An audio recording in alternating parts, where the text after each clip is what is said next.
వాళ్ళల్లో కొందరు ఎలాగైనా సరే ఈయన బోధలు తప్పు అని నిరూపించాలని, ఈయన పైన పై చెయ్యి సాధించాలని, ఎలాగైనా సరే తమను తాము ఆయన ఎదుట నిరూపించుకోవాలని, ఏదోలాగా ప్రశ్నలు వేసి ఆయనను చిక్కుల్లో పెట్టాలని, ఏదో విధంగా ఆయనను గెలిచేయాలని ప్రయత్నం చేసిన వాళ్ళు కూడా ఉన్నారు. అలా ప్రయత్నం చేసిన వాళ్ళల్లో సద్దూకయ్యులు అనేటువంటి ఒక బ్యాచ్. సద్దూకయ్యులు, నాతో చెప్పండి ఎవరు? చక్కగా వింటున్నారు మీరందరూ కూడా. సద్దూకయ్యులు అనేటువంటి బ్యాచ్. ఈ సద్దూకయ్యులు అనేటువంటి వాళ్ళను గురించి కొంత వివరణ చెబుతాను ఇప్పుడు, శ్రద్ధగా వినండి. క్రీస్తుకు పూర్వం 300 సంవత్సరములకు ముందు సాదోకు అనేటువంటి ఒక వక్త ఉండేవాడు. ప్రవక్త కాదు. ఎందుకంటే ప్రవచించేవారు ప్రవక్తలు, బోధించేవారు వక్తలు. వక్తల పని విధానం వేరుగా ఉంటుంది, ప్రవక్తల పని విధానము వేరుగా ఉంటుంది. ఇరువురు చేసేది దేవుని పనే. అయితే దేవుని ఆత్మచేత నింపబడి ప్రవచించేవారు ప్రవక్తలు, బోధించేవారు వక్తలు. క్రీస్తుకు పూర్వము 300 సంవత్సరములకు ముందు సాదోకు అనేటువంటి ఒక వక్త ఉండేవాడు. ఈ వక్త అద్భుతమైనటువంటి ధర్మశాస్త్రోపదేశకుడు. ధర్మశాస్త్రాన్ని బోధించటంలో ఇతనికంటే గొప్పోడు లేడురా అనే అంత గొప్ప పేరు తెచ్చుకున్నాడు ఆ రోజుల్లో. ధర్మశాస్త్రాన్ని పుక్కిట పట్టినవాడు, ధర్మశాస్త్రాన్ని అవపోషణ పట్టినవాడు, ధర్మశాస్త్ర విషయములను కూలంకషంగా ఎరిగినవాడు, అద్భుతంగా బోధించేవాడు సాదోకు అనేటువంటి ఒక వక్త. ఇక్కడే ఒక మాట చెబుతున్నాను. బైబిలు గ్రంథములో సాదోకు అనే ఒక ప్రవక్త కూడా ఉన్నాడు. అతనిని గురించి కాదు నేను చెప్పేది. క్రీస్తుకు పూర్వమున్న సాదోకు అనే ఒక వక్తను గురించి 300 సంవత్సరములకు ముందు, క్రీస్తుకు 300 సంవత్సరములకు ముందు ఉన్న సాదోకు అనే వక్తను గురించి చెబుతున్నాను. ఇతను దివ్యంగా బోధించేవాడు ధర్మశాస్త్రాన్ని. ఇతని బోధలు వినటానికి జనాలు కోకొల్లలుగా వస్తూ ఉండేవారు. అతని నోట నుండి వచ్చేటువంటి ధర్మశాస్త్రపు వాక్కులను, ధర్మశాస్త్రపు సందేశాలను వినటానికి ప్రజలు ఎంతగానో మక్కువ చూపేవారు. అంత గొప్ప ప్రసంగికుడు, అంత గొప్ప వక్త, అంత గొప్ప ధర్మశాస్త్రోపదేశకుడు సాదోకు అనేటువంటి వక్తగారు. అతను బోధించే బోధలు విని ప్రజలు అనేకులు ఆకర్షితులై కాలక్రమంలో, కాలం గడిచే కొలది ఓ పెద్ద సమూహమే బయలుదేరింది. ఆయనను వెంబడించేటువంటి పెద్ద సమూహమే బయలుదేరింది. ఇంకా అతని వెనక జనం ఉండేవాళ్ళు. సామాన్యమైన విషయం కాదు. ఒక వ్యక్తి వెనకాల తండోపతండాలుగా జనం ఉన్నారు అంటే అది సామాన్యమైన విషయము కాదు. ఇతను చెప్పేటువంటి చక్కటి ధర్మశాస్త్రపు బోధ వల్ల అంతమంది అతని వెంట ఉండేవాళ్ళు. అనేకులను అతడు ఫాలోవర్స్గా మార్చేసుకున్నాడు. ఇంకా చెప్పాలి అంటే ఒక మాటలో మీకు అర్థం కావటానికి, పులోమని అతన్ని వెంబడించడం మొదలుపెట్టారు ప్రజలు. అబ్బా, ఎంత అద్భుతంగా చెబుతున్నాడురా దేవుని మాటలు, ఎంత గొప్పగా చెబుతున్నాడురా అని ఆయనను వెంబడించడం మొదలుపెట్టారు. ఇక్కడే ఒక విషయం చెప్తున్నా మీకు. మనం వాక్యాన్ని వెంబడించాలా, వక్తను వెంబడించాలా? వాక్యాన్ని వెంబడించాలి. వాక్యాన్ని వెంబడించాలా, వక్తను వెంబడించాలా అని నేను అంటున్నప్పుడు ప్రతి ఒక్కళ్ళు వాక్యాన్నేనండి అంటారు. మాట వరుసకు అంటారేమో కానీ నిజానికి వక్తలను వెంబడించేవాళ్ళు ఎక్కువైపోయారు ఈ రోజుల్లో. వక్తలను వెంబడించేవాళ్ళు ఎక్కువయ్యారు. చూడండి ఎంత విచారకరమో. వాక్యాన్ని వెంబడించడం తగ్గిపోయింది, వక్తలను వెంబడించడం బాగా పెరిగిపోయింది. సాదోకు కాలంలో కూడా అంతే. ధర్మశాస్త్రపు వాక్యాన్ని వెంబడించడం కాదు, దాన్ని బోధిస్తున్న ఆ వక్తను వెంబడించడం మొదలుపెట్టారు. అతను ఏది చెప్తే అదే సత్యం, ఏది చెబితే అదే నిత్యం అన్నట్టు. ఈ రోజుల్లో కూడా అలాంటి బ్యాచ్ ఉన్నారు. వక్తలను వెంబడించే వాళ్ళు ఎక్కువైపోయారు. వక్తలను వెంబడించే బ్యాచ్ ఎక్కువైపోయారు. అందుకనే ఏం జరుగుతుందో తెలుసండి, ప్రజల్ని తమ వద్దకు నడిపించుకుంటున్నారు కొంతమంది. ఎలా? పలానా నెలలో పలానా చోట కూటమి పెడుతున్నాం అని ప్రకటన చేస్తాడు. అతను వస్తున్నాడని పొలోమని అతని ఫాలోవర్స్ అందరూ ఆ ప్రాంతానికి వెళ్ళిపోతారు. అక్కడ కూటం, అక్కడ ఇతగాడికి పరిచర్య ఉండదు, సేవ ఉండదు. ఆ ఊర్లో ఇతను కష్టపడింది కూడా లేదు. కానీ పొలోమని వెళ్ళిపోతారు. వెళ్ళిపోయి ఇక అతను చెప్పే మాటలే అబ్బా ఇదే సత్యం, ఇదే నిత్యం అని వింటూ ఉంటారు. అలాగా రప్పించుకుంటున్న వాళ్ళు ఉన్నారు. ఇంకా కొద్దిగా ఎక్కువ స్థాయిలో కొంతమంది ఆ ఇష్టులు, ఈ ఇష్టులు, శాడిస్టులు అన్నట్టు మారిపోయారు. మేము పలానా వాళ్ళ ఫాలోవర్స్ అండి, పలానా ఇష్టలం అండి, ఆయన ఇష్టపడుతున్నామండి, పలానా ఇష్టలం అండి, మాది ఆ యజమండి, ఈ యజమండి అని ప్రసంగికులను వెంబడించే వాళ్ళు ఎక్కువైపోయారు ఈ రోజుల్లో. మళ్ళా అడుగుతున్నాను, మనం వాక్యాన్ని వెంబడించాలా, వక్తను వెంబడించాలా? వాక్యాన్ని వెంబడించాలి. కొన్ని చోట్ల ఎంత దారుణమైపోయిందంటే వాక్యాన్ని వెంబడించటం మానేసి వక్తలను వెంబడించటం మొదలుపెట్టి ఆత్మీయ తండ్రిని కూడా మార్చేస్తున్న వాళ్ళు ఉన్నారు. ఒక వ్యక్తి నాకు తెలుసు, అతను ఫలానా సంఘంలో రక్షణ పొందాడు. అతని కొరకు కన్నీళ్లు కార్చి కడుపు కట్టుకుని ప్రార్థించింది ఒక దైవజనుడు. ఆ దైవజనుడి వద్దే ఇతను రక్షణ పొందాడు. ఆ దైవజనుడే ఇతనికి ఆత్మీయ తండ్రి. ఇతను ఆ దైవజనుడికి ఆత్మీయ కుమారుడు. కాలక్రమంలో ఈ వ్యక్తి పాస్టర్ అయ్యాడు.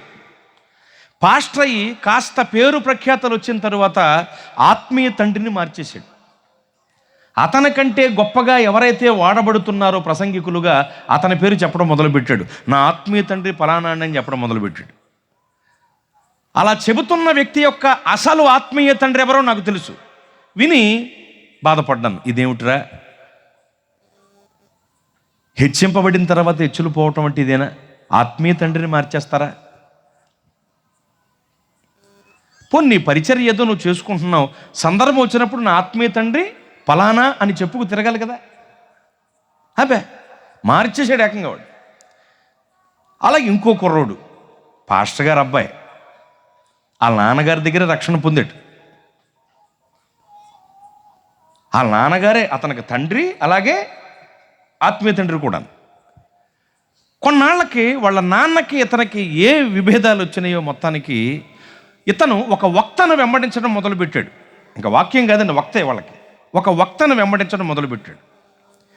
వక్తను వెంబడించడం మొదలుపెట్టి కొన్నాళ్ళు గడిచాక, 1 సంవత్సరం 2 సంవత్సరాలు గడిచాక నా ఆత్మీయ తండ్రి ఫలానా అని ఆ వక్త పేరు చెప్తున్నాడు బయట. వాడి కొరకు ఎన్నో రకాలుగా ప్రయాసపడినటువంటి తండ్రిని, దైవజనుడిని పట్టించుకోవట్లా. ఆత్మీయ తండ్రిని కూడా మార్చేస్తున్న వాళ్ళు ఉన్నారు వక్తలను వెంబడించే క్రమంలో పడి. నేను చెబుతున్నాను, నా 19వ ఏట నుండి ప్రసంగికుడు నేను సభల్లో. ఇంకా చెబుతున్నాను, దేవుణ్ణి బట్టి నేను ప్రసంగికుడుగా ప్రారంభమయ్యేసరికి ఇప్పుడు ప్రసంగికులుగా చలామణి అవుతున్న చాలామంది లేరు. ఆ విషయం వాళ్లకు తెలుసు. అందుకనే వాళ్ళ కోటాలకు కూడా నన్ను పిలుస్తూ ఉంటారు. అన్న పలానా సభలో విన్నామన్నా, మేము ఇప్పుడైతే ప్రసంగికులు ఏం కానీ పలానా సమయంలో నీ ప్రసంగం వెంటక పలానా చోటకు వచ్చామని చెప్తూ ఉంటారు. వాళ్ళ సభలకు పిలుచుకుంటూ ఉంటారు. నా 19వ ఏట నుండి నేను సభల్లో ప్రసంగికుణ్ణి. నేను గనుక మనుష్యులను నా వైపు తిప్పుకోవటానికి గనక మొదలు పెడితే మండలానికో మంద ఉండేది. నాకు మండలానికో మంద ఉంటుందండి. నాకు చాలామంది అడిగారు కూడా నన్ను, అయ్యా ఇలా పెట్టాలి, మనం ఇలా పెట్టాలి, మీరు వెళ్ళిన ప్రతి చోట ఒక గుంపు ఉండాలి మీకని. నేను పెద్ద ఆసక్తి చూపలేదు, అటువైపు అడుగులు వేయలేదు. నాతో స్నేహపూర్వకంగా ఉండే వాళ్ళందరినీ హోలీ టీములో సభ్యులని చెబుతూ ఏదైనా కార్యక్రమం ఉన్నప్పుడు వాళ్ళకి చెబితే వాళ్ళు వచ్చి సహకరించటం, ఎవరి పని వాళ్ళు చేసుకోవటం అంతే. మీరు పలానా చోటికి రావాలి, నాతోనే ఉండాలి, నన్ను వెంబడించాలని ఎప్పుడూ ఎవరిని నేను ఒత్తిడి చేయలేదు. నేను అలా గనుక మనుషుల్ని నా తట్టు త్రిప్పుకోవటం మొదలు పెడితే నా 19వ ఏట నుండి మండలానికో మంద ఉండేది. నాకు నేను ఎక్కడి సభలకు వెళ్ళినా మళ్ళా వాళ్ళతో పెద్దగా పరిచయం కలిగి ఉండాలి, అటు వెళ్ళినప్పుడు వాళ్ళకి ఫోన్ చేయాలి, అటు వెళ్ళినప్పుడు వెంబడించాలి, వాక్యాన్ని వెంబడించాలని నొక్కి వక్కానిస్తున్నానంటే, ఒకవేళ మీరు ఒక వక్తను వెంబడించారనుకోండి, ఒక వ్యక్తిని వెంబడించారనుకోండి, కొన్నాళ్ళు గడిచిన తరువాత ఆ వ్యక్తిలో మీకు నచ్చందేదో కనబడుద్ది. కనబడినప్పుడు మీరు ఫీల్ అవుతారు, మీరు బాధపడతారు, మీరు దుఃఖపడతారు, అయ్యయ్యో ఇలా అనుకోలేదనుకుంటారు, అప్పుడు ఎంతగానో కృంగిపోతారు. అవునా కదా? అది విషయం. మీరు వ్యక్తిని, వక్తను వెంబడిస్తే కాలక్రమంలో వాళ్ళల్లో మీకు నచ్చందేదో కనపడుద్ది. ఇప్పుడు వైద్యం చేయించుకోకూడదు, డాక్టర్ల దగ్గరికి వెళ్ళి వైద్యం చేయించుకుంటే, డాక్టర్ల దగ్గరికి వెళ్ళి మెడిసిన్ తీసుకుని వేసుకుంటే వాళ్ళ అపోస్తలే కాదు, వాళ్ళది ఉపదేశమే కాదు అని చెప్పుకు తిరిగిన చాలామంది చావు దగ్గరికి వచ్చినప్పుడు హాస్పిటల్లో వైద్యం చేయించుకున్నారు తెలుసా? అప్పుడు కొంతమంది అయ్యయ్యో అంతకు ముందు దాకా ఆయన అలా చెప్పాడు, ఇప్పుడేంటి ఎలా చేశాడని బాధపడుతూ నాకు చెప్పిన వాళ్ళు ఉన్నారు. అది ఎవరు తప్పు అంటే అతన్ని వెంబడించిన వాళ్ళు తప్పు. అతన్ని ఎందుకు వెంబడించావు నువ్వు? అందుకని ఇప్పుడు హాస్పిటల్లో పెట్టేసరికి నువ్వు ఫీల్ అయిపోతున్నావు. అతన్ని ఎందుకు వెంబడించావు? వాక్యాన్ని వెంబడిస్తే మనకి ఎట్లాంటి సమస్య రాదు. చాలా జాగ్రత్త గుర్తుంచుకునే విషయాన్ని. అమ్మ ఆయన బోధ అదండి, ఆయన బోధ ఇదండి, అపోస్తలుల బోధ అండి, మెస్సాలు లేని మినిస్ట్రీ అండి, అదండి ఇదండి అని చెప్పి మనుషుల్ని వెంబడించారు. చావు దగ్గరికి వచ్చినప్పుడు బాబో అని చెప్పి వైద్యం చేయించుకున్నారు. అప్పటిదాకా వైద్యం వద్దని చెప్పి నీ బోధకులు వైద్యం చేయించుకునేసరికి వాళ్ళని వెంబడించిన వాళ్ళు ఫీల్ అయిపోతూ అలా అనుకోలేదు, ఎలా అనుకోలేదు, నెత్తి నేలకేసి గుద్ది చంపేయాలి నిన్ను. నిజానికి అలా చేయకూడదు, చెయ్యం. అలాంటి రైట్స్ దేవుడు మాకు ఇవ్వలేదు, కానీ నిన్ను అలా చేయాలి కూడా నిజానికి. ఎందుకంటే అతన్ని వెంబడించమని ఎవరు చెప్పాడు నీకు? శవపేటుకు మొహం. అందుకనే వాడిని హాస్పిటల్లో పెడితే నువ్వు ఫెయిల్ అయిపోతున్నావు. నువ్వు ఫీల్ అవ్వకుండా, నీ బ్రతుకు ఫెయిల్ అవ్వకుండా ఉండాలంటే నువ్వు నేను మనమందరం వెంబడించవలసింది వక్తని కాదు, వ్యక్తిని కాదు, వాక్యాన్ని. దేవునికి మహిమ కలుగునుగాక. వాక్యాన్ని మనం వెంబడించాలి, వాక్యాన్ని మనం వెంబడించాలి. నాకు చాలామంది ఆత్మీయ శిలువ రక్త బంధువులు ఉన్నారు. ఇక్కడ ఉన్న మీరందరూ కూడా నాకు ఆత్మీయ శిలువ రక్త బంధువులు. ఇక్కడున్న ప్రతి ఒక్కళ్ళు నాకు ఆత్మీయ శిలువ రక్త బంధువులు. కనుక అనేక కుటుంబాల కలయికతో కూడిన ఓ పెద్ద కుటుంబమే క్రైస్తవ సంఘము. గనుక దేవుని పనివాడిగా మీలో ఒకడిగా చెబుతున్నాను, మనం వక్తని, వ్యక్తిని కాదు, వాక్యాన్ని వెంబడించాలి. దేవునికి మహిమ కలుగునుగాక.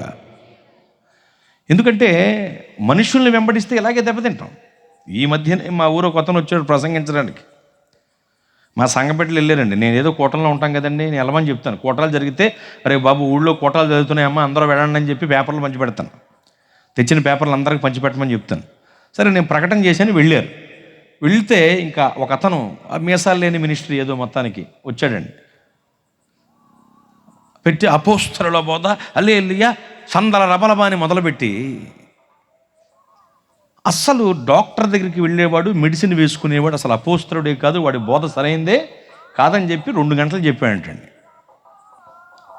నేను అసలు వైద్యం చేయించుకొని నాకు అసలు భయం ఉండదు, కరోనాలో కూడా కలవరపడకుండా తిరిగేశానని 100 మాటలు చెప్పాడంట. అయ్యి బాబు ఈడెంత గొప్పోడు అనుకున్నారు జనం.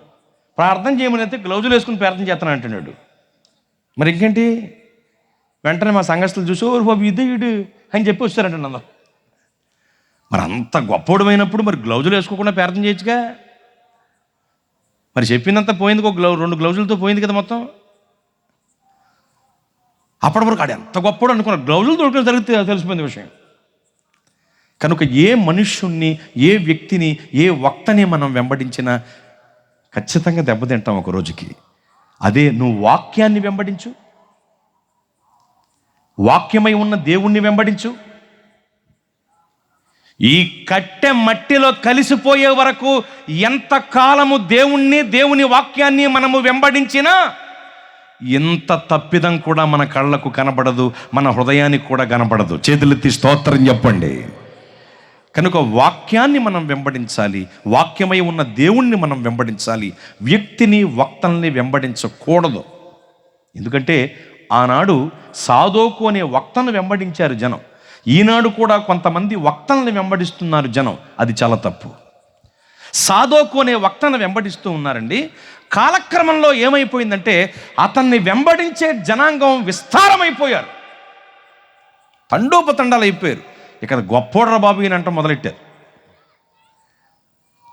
అప్పుడు ఏం జరిగిందంటే ఇది మంది పెరిగితే మజ్జిగ పలసనని, అప్పటి వరకు ధర్మశాస్త్రానికి సంబంధించిన అద్భుతమైన బోధలు చేసిన అతను తర్వాత ఏమైందో తెలుసా అండి? వింతైనటువంటి సిద్ధాంతాలు ప్రతిపాదించడం మొదలుపెట్టాడు. గ్రీకులకు సంబంధించినటువంటి కొన్ని కథలను, ఆ గ్రీకుల ప్రాంతంలో ప్రాచుర్యంలో ఉన్న కొన్ని కథలను తన బోధల్లో చేర్చుకుని, ఐలియుడ్ అని ఒక తత్వగ్రంథం ఉంటుంది వాళ్ళకి, అందులో ఉన్న కొన్ని విషయాన్ని వీటిని మొత్తానికి చేర్చుకుని, ధర్మశాస్త్రపు మాటలను కూడా కొన్ని అలా పెట్టుకుని వింతైనటువంటి సిద్ధాంతాలు ప్రతిపాదించడం మొదలుపెట్టాడండి. అతను సిద్ధాంతాలు ప్రతిపాదించుకుంటూ వెళుతుంటే ఇది ఎలా చేయండి, అది అలా చేయండి, ఏ తప్పు కాదు, ఇలా చేస్తే ఇబ్బంది కదని చెప్తూ వెళ్తుంటే అతన్ని వెంబడించే వాళ్ళల్లో కొంతమందికి బాధ కలిగింది. ఇదేంటిది, ఇంతకాలం ఈయన బోధ గొప్పగుందని ఇంతమందిని వెంబడెత్తనం, ఇదేంటి ఇలా చెప్తున్నాయంటే ఈయన చెప్పే మాటల్లో కొన్ని మాటలు ధర్మశాస్త్రానికి వ్యతిరేకంగా ఉన్నాయి, వాక్యానికి వ్యతిరేకంగా ఉన్నాయి, కాబట్టి తను మనం వెంబడించకూడదు అని అతన్ని వెంబడిస్తున్న గొప్ప సమూహంలో నుండి కొంతమంది ప్రక్కకు వచ్చేసారు. మనం ధర్మశాస్త్రాన్నే వెంబడించాలి, ధర్మశాస్త్ర పక్షాన్నే ఉండాలి అని ప్రక్కకు వచ్చారు. ఎంతమంది పక్కకు వస్తేనే అతన్ని వెంబడించేవాళ్ళు అతనికి ఉన్నారు. వాళ్ళకి సంబంధించిన బ్యాచ్ వాళ్ళకు ఉన్నారండి. ఈ బ్యాచ్ అంతా కూడా సాదోకు ప్రతిపాదించిన సిద్ధాంతాలనే నమ్మి ఆ మార్గంలో కొనసాగటం మొదలుపెట్టారు. కాలక్రమంలో సాదోకు చనిపోయాడు. ఎల్లకాలం ఎవరో ఉన్నాం కదండి, ఎల్లకాలం బొగ్గలాడించుకుంటూ బొక్కుతూ ఇక్కడ ఉండిపోతామా? ముందో వెనకో అందరం కూడా ఊరికి ఉత్తరానికి వెళ్ళవలసిన వాళ్ళమే కదా. కనుక అతను చనిపోయాడు, సాదోకు చనిపోయాడు. సాదోకు చనిపోయినను అతని సిద్ధాంతాలను నమ్మి అతను చేసిన బోధల ప్రకారంగా, అతను ప్రతిపాదించిన సిద్ధాంతాల ప్రకారంగా అదిగో అతని పక్షాన నిలిచిపోయి అతన్నే వెంబడిస్తూ ఉండిపోయిన జనం ఉన్నారు చూసారా, ఆ జనం ఆ సిద్ధాంతాలనే నమ్మి కొనసాగుతూ ఉన్నారు. అలా కొనసాగే వాళ్ళందరినీ సాదోకు చనిపోయిన తరువాత అతని ఫాలోవర్స్ అందరినీ సాదోకీయులు అని పిలిచారు. చెప్పండి, ఏమని పిలిచారు? సాదోకీయులు అని పిలిచారు. ఇక్కడే ఒక మాట మీకు చెబుతున్నా, జనం అతన్ని వెంబడించటం పెరిగిన తరువాత, సంఖ్యాబలం పెరిగిన తరువాత, అతడు ఎలాగైతే వింతైన సిద్ధాంతాలు ప్రతిపాదించాడో ఈ రోజుల్లో కూడా సంఘాలు పెరిగిన తరువాత, సంఖ్యాబలం పెరిగిన తరువాత, పేరు ప్రఖ్యాతలు వచ్చిన తరువాత వింతైన సిద్ధాంతాలు ప్రతిపాదిస్తున్న ప్రసంగికులు, దైవజనులు లేరా?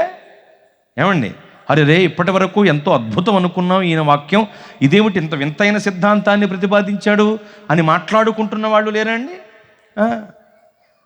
మంది పెరిగేసరికి మందే అనుకున్నారంతా,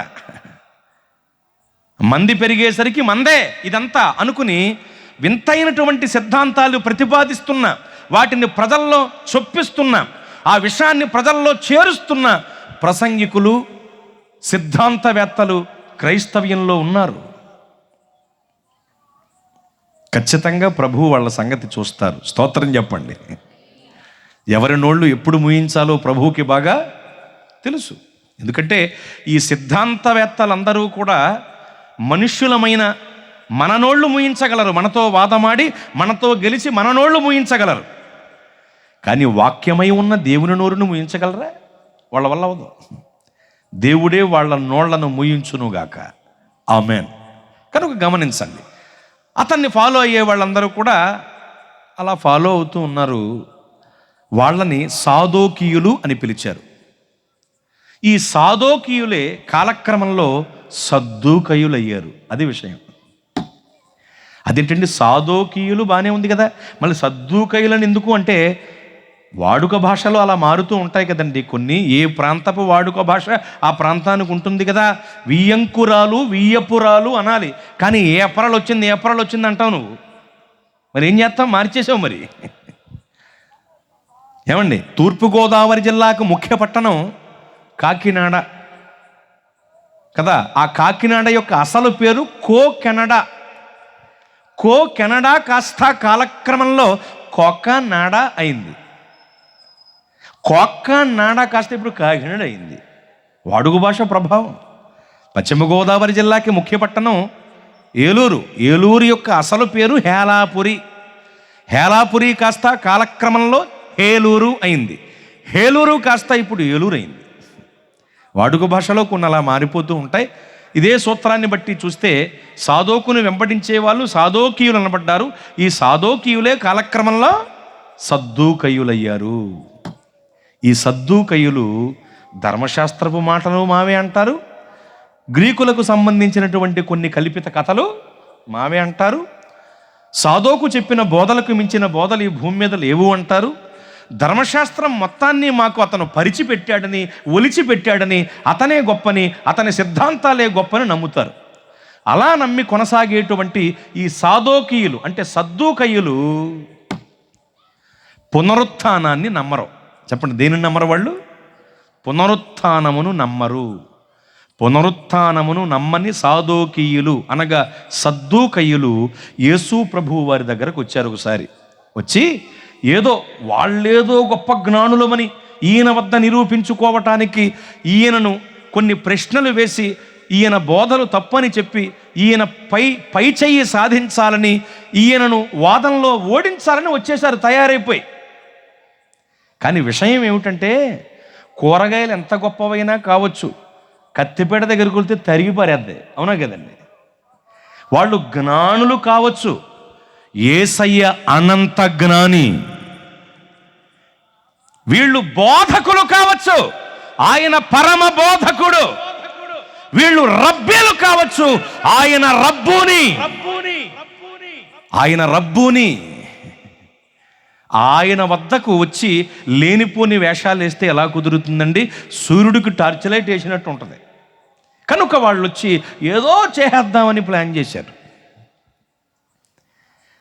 2-3 మాటలతో వాళ్ళ నోళ్లను యేసు ప్రభువారు మూయించేశాడు. స్తోత్ర! వాళ్ళ నోళ్ళు మూయించేశాడండి ఆయన. అదే అక్కడ ఉన్న సందర్భం. మీరు 34వ వచనాన్ని చూస్తే ఆయన సద్దూకయ్యుల నోరు చాలండి. ఎవరి నోళ్ళు మూయించాడు ఆయన? సద్దూకయ్యులనే సాదోకీయుల నోరును మూయించేశాడు. అందుకనే చెప్పా, ఈ సిద్ధాంతవేత్తలు, సంస్కర్తలుగా పిలువబడుతున్న వాళ్ళు వింతైన సిద్ధాంతాలు ప్రతిపాదించి క్రైస్తవ్యములోనికి ఏవేవో తెచ్చిపెడుతున్న వాళ్ళు ఎవరైతే ఉన్నారో వాళ్ళు మన నోళ్ళు ముయించగలరేమో. వాళ్లకున్న పాండిత్యాన్ని బట్టి, వాళ్లకున్న వాక్చాతుర్యమును బట్టి, వాళ్లకున్నటువంటి జ్ఞానాన్ని బట్టి మన నోళ్ళు ముయించగలరేమో. కానీ దేవుని నోరును ముయ్యగలరా? దేవుడే ఒక రోజున వాళ్ళ నోళ్లను ముయిస్తారు. స్తోత్రం చెప్పండి. ఇదిగో ఎంతకాలం కొనసాగిందో ఈ సాదోకీయులు అనబడిన సద్దూకీయుల హావా, ఎంతకాలం కొనసాగిందో వీళ్ళ హావా. కానీ ఒక్క దెబ్బతో దేవుడు వాళ్ళ నోళ్ళు ముయించేసాడండి. అలా సద్దూకయ్యుల నోళ్లను దేవుడు ముయించటానికి వాళ్లకు చెప్పిన వివరాల్లో, జవాబుల్లో ఒక్క మాట మనం చదువుకున్నాం. అదేమిటంటే, ఆయన సజీవులకే దేవుడు గాని మృతులకు దేవుడు కాడని వారితో చెప్పెను. చాలండి, ఎంత అద్భుతమైన మాటో. దీని నుండే కొన్ని పాఠాలు ఈరోజు మనం నేర్చుకోబోతున్నాం. మీరు ఆలకించండి. ఆయన అని ఉంది కదండి, మొట్టమొదటిగా ఆయన అనే మాటను అండర్లైన్ చేసుకోండి. గొప్ప పదం. దేవుడు, ప్రభువు, యెహోవా, సైన్యములకు అధిపతి, యేసు క్రీస్తు, అభిషక్తుడు, మెస్సియా, రక్షకుడు అనేటువంటి పదాల కంటే దేవుని గురించి బైబుల్ అంతటిలో ఎక్కువగా వాడబడిన పదం ఆయన అనే పదం. మీరు గమనించండి కావాలితే. ఎక్కువగా ఆయన అనే పదం వాడబడింది. ఆయన అనే పదం ఎంత గొప్పదంటే అందులో కూడా ఓ పాట ఉంది మనకి. ఆయన అంటే భర్త అని. చెప్పండి, ఆయన అంటే భర్త అని. ఎందుకంటే వడ్ల గింజలో బియ్యపు గింజ ఎలా ఉంటుందో ఆయన అనే మాటలో భర్త అనే పదం ఉంటుందండి. స్త్రీ తన భర్తను పరిచయం చేసేటప్పుడు ఏమంటుంది? ఈడు మా ఓడండే అంటదా? ఏమంటుందండి? ఈయన మా ఆయనండే అంటది. ఈయన మా ఆయనండే అంటే అర్థం ఏమిటి? ఇతను నా భర్త అండి అని. ఆయన అనే మాటలో భర్త అనే పదం ఉంటుంది. భర్త అంటే అర్థం భరించువాడు అని. ప్రియులారా, భరించే భర్తలు ఈ లోకంలో ఉన్నారా? చెప్పండి, భరించే భర్తలు ఉన్నారా అంటే ఉన్నారు అని చెప్పాలి. ఎందుకంటే ప్రతి భర్త తన భార్యను భరిస్తున్నాడు. నిజం ఇది, ఒప్పుకోండి. యేసునామంలో ఆడవాళ్ళు ఎక్కువ మంది ఉన్నారు. ప్రతి భర్త తన భార్యను భరిస్తున్నాడు, ఇక అందులో తిరుగులేదు. కనుక భరించే భర్తలు ఉన్నారా అంటే ఉన్నారనే చెప్పాలి. ఇక్కడ ఇంకో ప్రశ్న, శాశ్వతముగా భరించే భర్తలు ఉన్నారా అంటే ఈ మాటకు మనం చెప్పాలి లేరు అని జవాబు. ఎందుకంటే భరించే భర్తలు ఈ భూలోకంలో ఉన్నారు, కానీ శాశ్వతముగా భరించే భర్తలు ఈ భూలోకంలో లేరండి. శాశ్వతముగా భరించే భర్తలు లేరు. పెళ్ళైన క్రొత్తలో ఏమండి నాకు మైసూరు పాక్ తినాలని ఉందండి అందనుకోండి, మైసూరు పాక్ ఏమంటే మహిమహమ, నిన్ను మైసూరే తీసుకెళ్తాను అంటాడు. కొన్నాళ్ళు గడిచిన తర్వాత మైసూరు పాక్ కాదు కదా, ముంజిగాయ ముక్క కూడా పెట్టకపోగా నిన్ను చేసుకున్నాకే నా పరిస్థితి. మిగతా చెప్పేస్తున్నారండి వీళ్ళు. నాకు కొద్దిగా ఎక్స్పీరియన్స్ మీద వస్తుందిలేండి, ఏం పర్లేదు, బయట పడండి, ఏమవుద్ది. గమనించాలి, నిన్ను చేసుకున్నాకే నా పరిస్థితి ఇలా తగలడింది అంటూ నిన్ను చేసుకోకపోతే ఏ టాటా బిర్లా మనవరాలో వచ్చి నన్ను చేసుకునేది అన్నట్లుగా ఫీల్ అవుతాడు. చేసుకుంటుందండి తెపలమోహన్ని, చేసుకోదు, అలా ఫీల్ అవుతాడు వీడు. ఫీల్ అవుతూ అంటాడు, నీ గోల నేను భరించలేకపోతున్నాను, నీ గొడవ నేను భరించలేకపోతున్నాను అనేటువంటి విషయాన్ని ప్రతి భర్త తన భార్య వద్ద తమ వివాహ వైవాహక జీవిత విధానంలో ఒక్కసారైనా వ్యక్తం చేస్తాడు. ఒక్కసారైనా వ్యక్తం చేస్తారు. అది నోటి మాట వల్ల కావచ్చు, చేతి వాటం వల్ల కావచ్చు, అంటే తిట్టడం వల్ల కావచ్చు, కొట్టడం వల్ల కావచ్చు. ప్రతి భర్త తన భార్య వద్ద నిన్ను నేను భరించలేకపోతున్నాను అనే విషయాన్ని ఖచ్చితంగా ఒక్కసారైనా తమ జీవిత కాలంలో వ్యక్తం చేస్తారు. అందుకనే భరించే భర్తలు ఉన్నారు, కానీ శాశ్వతముగా భరించే భర్తలు ఈ భూలోకంలో లేరు. శాశ్వతముగా భరించే భర్త మనల్ని సృష్టించిన సృష్టికర్త. స్తోత్ర. యెషయా గ్రంథము 54వ అధ్యాయము 5వ వాక్యం ప్రకారము, నిన్ను సృష్టించిన వాడు నీకు భర్త అయి ఉన్నాడు, సైన్యములకు అధిపతి అని ఆయనకు పేరు. మనల్ని సృష్టించిన సృష్టికర్త మనల్ని శాశ్వతముగా భరించే భర్త అండి. అందుకుని ఆయన ఏమన్నారు, ముదిమి వచ్చు వరకు నుండి ఎత్తుకుని వాడను నేనే అన్నానే. ముదిమి వచ్చే వరకు నేను ఎత్తుకునేవాడను నేనే అన్నారు. అంటే ముసలతనం వచ్చే వరకు నేను ఎత్తుకునేవాను నేనే అని. అంటే ముసలతనం వచ్చే వరకు ఎత్తుకున్న తర్వాత వదిలేస్తాడా? అబ్బబ్బే, అలా అనకూడదు. ముదిమి వచ్చే వరకేం కర్మ, నీవు బ్రతికి పట్టగట్టి ఊపిరి పీల్చుకు తిరుగుతున్నప్పుడే సృష్టికర్తను సర్వమానవాళిని శాశ్వతముగా భరించే భర్తను స్మరణకు తెచ్చుకుని నీ హృదయ గది తలుపులు తెరచి నీ గుండె గదిలో యేసు ప్రభువు వారికి చోటిస్తే ముదిమి వచ్చు వరకేం కర్మ, నీవు చచ్చి నీ కట్టె ఊరి ఉత్తరానికి మోసుకుపోబడిన తరువాత కూడా నీ ఆత్మను భరించి చంకన ఎత్తుకుని మోకాళ్ళ మీద ఆడిస్తూ నిన్ను మోక్షానికి తీసుకుని వెళతాడాయన. సర్వమానవాళిని శాశ్వతముగా భరించే భర్త మనల్ని సృష్టించిన సృష్టికర్త. ఆయన మన ఆయన, ఆయనే మన నాయన. ఆయన మన ఆయన, ఆయనే మన నాయన. అంటే మనల్ని శాశ్వతముగా భరించే భర్త ఆయనే, మనల్ని ప్రేమించి పోషించే తండ్రి ఆయనే. మన ఆయన, మన నాయన ఆయనే. ఇప్పుడు మన నాయన, మన ఆయన అయిన ఆయన ఏమనుంది అక్కడ? మొట్టమొదటి అండర్లైన్ చేసుకోమన్నాను, ఆయన. మన నాయన, మన ఆయన అయిన ఆయన సజీవులకే దేవుడు కానీ మృతులకు దేవుడు కాదు. మనము ఆరాధిస్తున్న దేవుడు సజీవులకు దేవుడు, చచ్చినోళ్ళకి దేవుడు కాదు. ఎవరైతే మృతులుగా ఉన్నారో, ఎవరైతే చనిపోయి ఉన్నారో వాళ్లకు ఆయన దేవుడు కాడు. ఆయన ఎవరికి దేవుడు అంటే సజీవులకు దేవుడు. స్తోత్ర. బ్రతికున్న వాళ్ళకి దేవుడు. స్తోత్ర. మరి బ్రతికున్న వాళ్ళకు దేవుడైతే, సజీవులకే దేవుడైతే, మరి ఆ పై నేను అబ్రహాము దేవుడిని, ఇస్సాకు దేవుడిని, యాకోబు దేవుడిని దేవుడు బైబిల్లో పలికేటప్పటికి వాళ్ళు ఉన్నారండి? లేరు కదా. మరి ఇదేంటి మృతులకు దేవుడు కాదు అని ఉంది 33వ వచనంలో. పై వచనంలో మృతులైన వారికి నేను దేవుడు అంటాడేమిటి? అసలు ఏమిటి ఈ సంగతి అని మనం ఆలోచన చేస్తే అక్కడే మనం నేర్చుకోవలసిన గొప్ప పాఠం ఉంది. చెప్తాను వినండి. అబ్రాహాము, ఇస్సాకు, యాకోబు గారులు లోకమంతటి దృష్టిని బట్టి, లోకమంతటి మామూలు దృష్టిని బట్టి మృతులే, చనిపోయిన వాళ్ళే. ప్రాణం విడిచిన ప్రతి ఒక్కళ్ళు కూడా లోకపు దృష్టిలో, చెప్పండి, సాధారణ దృష్టిలో, అక్షరార్థ దృష్టిలో, మామూలు దృష్టిలో ఎవరు వాళ్ళు? చనిపోయిన వాళ్ళే, మృతులే. కానీ మనం అలాగూ ఆలోచన చేయకూడదు ఎప్పుడు. ఎందుకు? మనం ఆధ్యాత్మిక జగత్తుకు చెందిన వాళ్ళం. మనము లోకములో ఉన్నాము కానీ లోకస్తుల వంటి వారము కాదు కదా.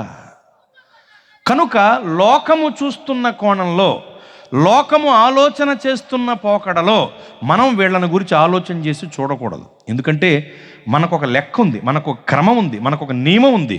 మనం ఆధ్యాత్మిక జగత్తుకు చెందిన వాళ్ళము, మనం ఆత్మానుసారులము.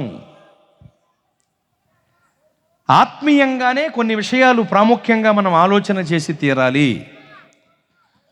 ఆత్మీయ కోణంలోనే, ఆత్మీయ దృష్టితోనే చూడాలి. ఉదాహరణకి అక్షరార్థంగా చూస్తే జ్ఞానులు వచ్చి పూజించిరి అని ఉంటుంది. కానీ అక్కడ మనం తీసుకునే ఆత్మీయ అర్థం ఏమిటి? వాళ్ళు ప్రభువుని ఆరాధించిరి అని చెప్తాం. అంటే పూజ అనేది అక్షరార్థం, ఆరాధన అనేది ఆత్మీయ అర్థం. పూజ అక్షరార్థ పదం, ఆరాధన ఆత్మీయ పదం. పూజ అంటే దాని వివరణ వేరు. వాళ్ళు పారసేక పూజారులు కనుక పూజ అనే పదం వాడబడింది. జ్ఞానులు పారసేక పూజారులు. దీనిని గురించి జ్ఞానుల సంగతి అని ఒక అంశం యూట్యూబ్లో అప్లోడ్ చేయటం జరిగింది. జాన్ మంగాచార్యులు అనే పేరుతో ఉన్న యూట్యూబ్ ఛానల్. వీలైతే తర్వాత చూడండి. జ్ఞానుల సంగతి అని ఉంటుంది. వాళ్ళు ఎవరు, వాళ్ళ విధానం ఏమిటని మొత్తం వివరాలు ఉంటాయి అందులో. వాళ్ళు పారసేక పూజారులు. వాళ్ళు పారసేక పూజారులు, పారసేకంలో రాజపూజారులు గనుక వాళ్ళు వచ్చారు, ప్రభువుని ఆరాధించారు. అందుకని పూజ అనే పదం వాడబడింది అక్కడ. అక్షరార్థం పూజ, కానీ ఆత్మీయార్థం ఏమిటి? ఆరాధన. లోకస్తులకు భాష ఉంటుంది పూజ, కానీ ఆత్మానుసారులకు భాష ఉంటుంది ఆరాధన. లోకస్తులకు భాష ఉంటుంది పీఠం, మనకో భాష ఉంటుంది కోటం. నీకు అర్థమైందా? వాళ్ళ భాష పీఠం, మన భాష కోటం. వాళ్ళది పూజ, మనది ఆరాధన. ఇంకా చెప్పనా, వైద్య భాష ఒకటి ఉంటుంది, గుండె అంటారు. గుండె, ఇక్కడ ఉండేది ఏమిటి? గుండె. ఛాతీలో ఎడం ప్రక్కన లోపల ఉండేటువంటి ముఖ్య అవయవ భాగం గుండె. గుండె అంటే దాని సబ్జెక్ట్ వేరు, కానీ దాని ఆధ్యాత్మిక భాషలో ఏమంటాం మనం? హృదయము అంటాం. హృదయము అనేసరికి దీని వివరణ వేరు వస్తుంది మళ్ళీ. కనుక మనం ఆత్మానుసారులము, ఆధ్యాత్మిక జగత్తుకు చెందిన వాళ్ళం కనుక ఆధ్యాత్మిక కోణంలోనే మనం ఈ విషయాన్ని చూస్తే అద్భుతమైన పాఠం మన కోసం ఇక్కడ సిద్ధం. స్తోత్రం చెప్పండి. మీకు వివరిస్తాను దేవుని పనివాడిగా. లోకపు దృష్టిలో, మామూలు దృష్టిలో అబ్రాహాము, ఇస్సాకు, యాకోబు గారు చనిపోయిన వాళ్ళే. కానీ ఆధ్యాత్మిక కోణంలో చూడండి, ప్రభువునందు వాళ్ళు నిద్రించుచున్నవారు. స్తోత్రం. చాలా జాగ్రత్తగా ఈ మాటలు వినాలి. వాళ్ళు ప్రభువునందు నిద్రించుచున్నవారు. ఇది మొట్టమొదటి విషయం. ప్రభువునందు ఎవరు మృతి నొందినా వాళ్ళు మృతులు కాదు, వాళ్ళు చనిపోయిన వాళ్ళు కాదు, వాళ్ళు ప్రభువునందు నిద్రించుచున్నారు. ఎందుకంటే కొంతమంది భక్తుల్ని కూడా సచినుల కింద చూస్తూ ఉంటారు. చాలా తప్పది. వాళ్ళు నిద్రించుచున్నారు. నిద్రపోతున్నవాడు ఏదో ఒక సమయానికి లేస్తాడు. అలాగే ప్రభువునందు నిద్రించుచున్నవారు ఒక రోజున లేస్తారు. చేతులెత్తి స్తోత్రం చెప్పండి. ఇది ఆధ్యాత్మిక కోణం. ప్రభువునందు ఉండి, ప్రభువునందు బ్రతికి, ప్రభువునందు కొనసాగి, ప్రభువు మార్గంలో ముందుకు వెళ్ళి, ఇక్కడ కన్నులు మూసిన ప్రతి ఒక్కళ్ళు ప్రభువునందు నిద్రించుచున్నవారు. వాళ్ళు నిద్రపోతున్న వాళ్లే కానీ మృతులు కాదు. వాళ్ళు నిద్రపోతున్న వాళ్ళు ప్రభువులో ఇంకా సజీవులు. స్తోత్రం చెప్పండి. కనుక అబ్రాహాము, ఇస్సాకు, యాకోబు గారులు ఆధ్యాత్మిక కోణంలో మృతులు కాదు, ఆధ్యాత్మిక కోణంలో చూస్తే వాళ్ళు మృతులు కాదు, ప్రభువునందు నిద్రించుచున్నవారు, ప్రభువునందు నిద్రించుచున్నవారు వాళ్ళు. ఇక్కడే ఇంకొంత వివరణ చెబుతాను బాగా మీకు అర్థమయ్యేలాగా. అబ్రాహాము, ఇస్సాకు, యాకోబు గారులకు మరణం సంభవించింది, వాళ్ళు చనిపోయారు, ఓకే. కానీ మనం గమనించాలి, వాళ్ళ శరీరములకు మరణం వచ్చింది కానీ వాళ్ళ సత్క్రియలకు మరణం రాలేదు. వాళ్ళ శరీరములకు మరణం వచ్చింది కానీ వాళ్ళ విశ్వాసానికి మరణం రాలేదు. వాళ్ళ శరీరములకు మరణం వచ్చింది కానీ వాళ్ళ సాక్ష్యానికి మరణము రాలేదు. వాళ్ళ శరీరములకు మరణం వచ్చింది కానీ వాళ్ళ ఆధ్యాత్మిక జీవితానికి మరణం రాలేదు. స్తోత్రం. వాళ్ళు విశ్వాసం ద్వారా ఇంకా సజీవులు, వాళ్ళ సాక్ష్యం ద్వారా ఇంకా వాళ్ళు సజీవులు, వాళ్ళ సత్క్రియల ద్వారా ఇంకా వాళ్ళు సజీవులు. ఆధ్యాత్మిక జగత్తులో వాళ్ళ ఆధ్యాత్మిక జీవితాన్ని బట్టి ఇంకా వాళ్ళు సజీవులు. దేవునికి మహిమ కలుగునుగాక. ఇంకా వాళ్ళు సజీవులు. మరి మరణం వచ్చింది వాళ్ళ శరీరానికి మరణం వచ్చింది, వాళ్ళ ఆత్మకు రాలేదు. వాళ్ళ శరీరానికి మరణం వచ్చింది, వాళ్ళ సాక్ష్యానికి రాలేదు. వాళ్ళ శరీరానికి మరణం వచ్చింది, వాళ్ళ విశ్వాసానికి రాలేదు. వాళ్ళ శరీరానికి మరణం వచ్చింది, వాళ్ళ సత్క్రియలకు మరణం రాలా. వాళ్ళ సాక్ష్యము, వాళ్ళ విశ్వాసము, వాళ్ళ సత్క్రియలు, వాళ్ళ ఆధ్యాత్మిక జీవితం జీవవాక్యంలో ఇంకా సజీవంగానే ఉంది. గట్టిగా స్తోత్రం చెబుదాం. వాళ్ళు సజీవులు. ఒకటి, ప్రభువునందు నిద్రించుచున్నవారు కనుక సజీవులు. రెండు, సాక్ష్యం రూపంలోను, ఆధ్యాత్మిక సత్క్రియల రూపంలోను, ఆత్మలోను, ఇంకా చెప్పాలి అంటే విశ్వాసము ద్వారాను వాళ్ళు ఇంకనూ సజీవులు సజీవులు సజీవులు. వాళ్ళు ఇంకా చనిపోలేదు. అందుకనే ప్రభు అన్నారు, నేను అబ్రాహాము, ఇస్సాకు, యాకోబుల దేవుడను అని. స్తోత్రం చెప్పండి. మరి సజీవులకే దేవుడైతే మృతులను గురించి దేవుడని ఎందుకు చెప్పుకున్నాడు అంటే, వాళ్ళు లోకపు దృష్టిలో మృతులు కావచ్చు, కానీ దేవుని దృష్టిలో వాళ్ళు మృతులు కాదు. చిన్న ఉదాహరణ చెప్తా మీకు. ఇదిగో ఈ పేపర్ చూసారా? ఇందులో తమ్ముళ్ళు సురేష్ గారి, సుధీర్ గారి తండ్రి గారి ఫోటో వేసి ఉంటుంది. గమనించారా మీరు? వారు ప్రభువు దగ్గరికి వెళ్ళిపోయింది మొదలుకొని ఏ పేపర్ పాంప్లెట్ వాళ్ళు వేసినా అందులో దైవజనుని ఫోటో వేస్తూ ఉంటారు. ఒకవేళ కొంతమంది అనుకోవచ్చు, మృతుల ఫోటో ఎందుకు, చనిపోయిన వాళ్ళ ఫోటో ఎందుకు అని. వాళ్ళు అలా అనుకుంటారు. ఎందుకు? లోకానుసారులు వాళ్ళు క్రైస్తవులేనండి. అబ్బాబ్బే, అలా అనుకున్నారు అంటే వాళ్ళు క్రైస్తవులు కాదు, వాళ్ళు లోకానుసారులు. అందరూ వినాలి. నేనేదో బిస్కెట్ వేయట్లేదండి, నేను ఎవరికి బిస్కెట్ వేయను, రెస్పెక్ట్ ఇస్తాను ఎవరికైనా. మళ్ళీ వాళ్ళు నన్ను పిలవాలి అని ఎక్కడా ప్రసంగించను నేను, నాకున్న అలవాటుది. రెస్పెక్ట్తో చెప్తున్నా నేను. ఫోటో వేస్తారు, ఫోటో చనిపోయిన వాళ్ళు ఫోటో ఇంకా వేస్తారేంటండి? పోనీ నీ ఫోటో వేస్తాం, ఎవరా పెద్దది వేస్తాం, ఇవ్వు, కింద వేరే మ్యాటర్ పెడతాం నీకోసం. నిన్నేమనలేదుగా, ఏమన్నప్పుడు నువ్వు అడగాలి. నిన్నేమనలేదుగా, నువ్వు జాగ్రత్తగా నోరు మూసుకోవచ్చు. వీళ్ళు వేసినప్పుడు నువ్వు మాట్లాడతక సరిపోవు. ఎవరన్నా ఒకవేళ అనుకుంటే చెప్తున్నా, మాట్లాడతక సరిపోవు. ఎందుకంటే దైవజనులు కె సంసోనయ్య గారు ఎప్పటికీ సజీవులు ప్రభువులో. చేతులెత్తి స్తోత్రం చెప్పండి. ఎప్పటికీ సజీవులు. వారి సత్క్రియలు సజీవంగా ఉన్నాయి. వారి ప్రార్థన, వారి విశ్వాసం, వారి సాక్ష్యం ఇంకా సజీవంగా ఉంది. వారి ద్వారా దేవుడు ప్రారంభించి కొనసాగిస్తున్న సేవ సజీవంగా ఉంది. చేతులెత్తి స్తోత్రం చెప్పండి. కనుక వారు సజీవులు. మరణము వారి శరీరానికే వచ్చింది కానీ వారి ఆత్మకు రాలా, వారి విశ్వాసమునకు రాలా, వారి సత్క్రియలకు రాలా, వారి సాక్ష్యపు జీవితానికి రాలా. వారు సజీవులు. వీరే కాదు, ఈ దైవజనులే కాదు, ప్రభువునందు ఉండి జీవించి, ఏమండి, ప్రభువునందు బ్రతికి, ప్రభువు కొరకు బ్రతికి, ప్రభువులో కొనసాగి కన్ను మూసిన వాళ్ళందరూ కూడా ప్రభువునందు నిద్రించుచున్నవారు సాక్ష్యము రూపంలో, అద్భుతమైన సత్క్రియల రూపంలో, విశ్వాసము ద్వారా, ఆత్మ ద్వారా వాళ్ళు ఇంకను సజీవులే దేవుని దృష్టిలో. దేవునికి మహిమ కలుగునుగాక. వాళ్ళు సచ్చినోళ్ళు కాదండి. ప్రభువునందు నిద్రించారు అంటే చాలు, వాళ్ళు సజీవులు. ఎందుకంటే వాళ్ళ సాక్ష్యము, వాళ్ళ సత్క్రియలు ఇంకా భూమి మీద నిలిచున్నాయి కదండి. అందుకనే వాళ్ళు సజీవులు. అలాగే ఇంకా కొంతమంది భక్తుల గురించి చెప్తా మీకు అర్థం కావటానికి. దిద్దుబాటు ప్రభంజన హోరు మార్టిన్ లూథరు గారు ఎంత గొప్ప దైవజనుడండి ఆయన. ప్రొటెస్టంట్ ఉద్యమానికి ప్రారంభకుడు.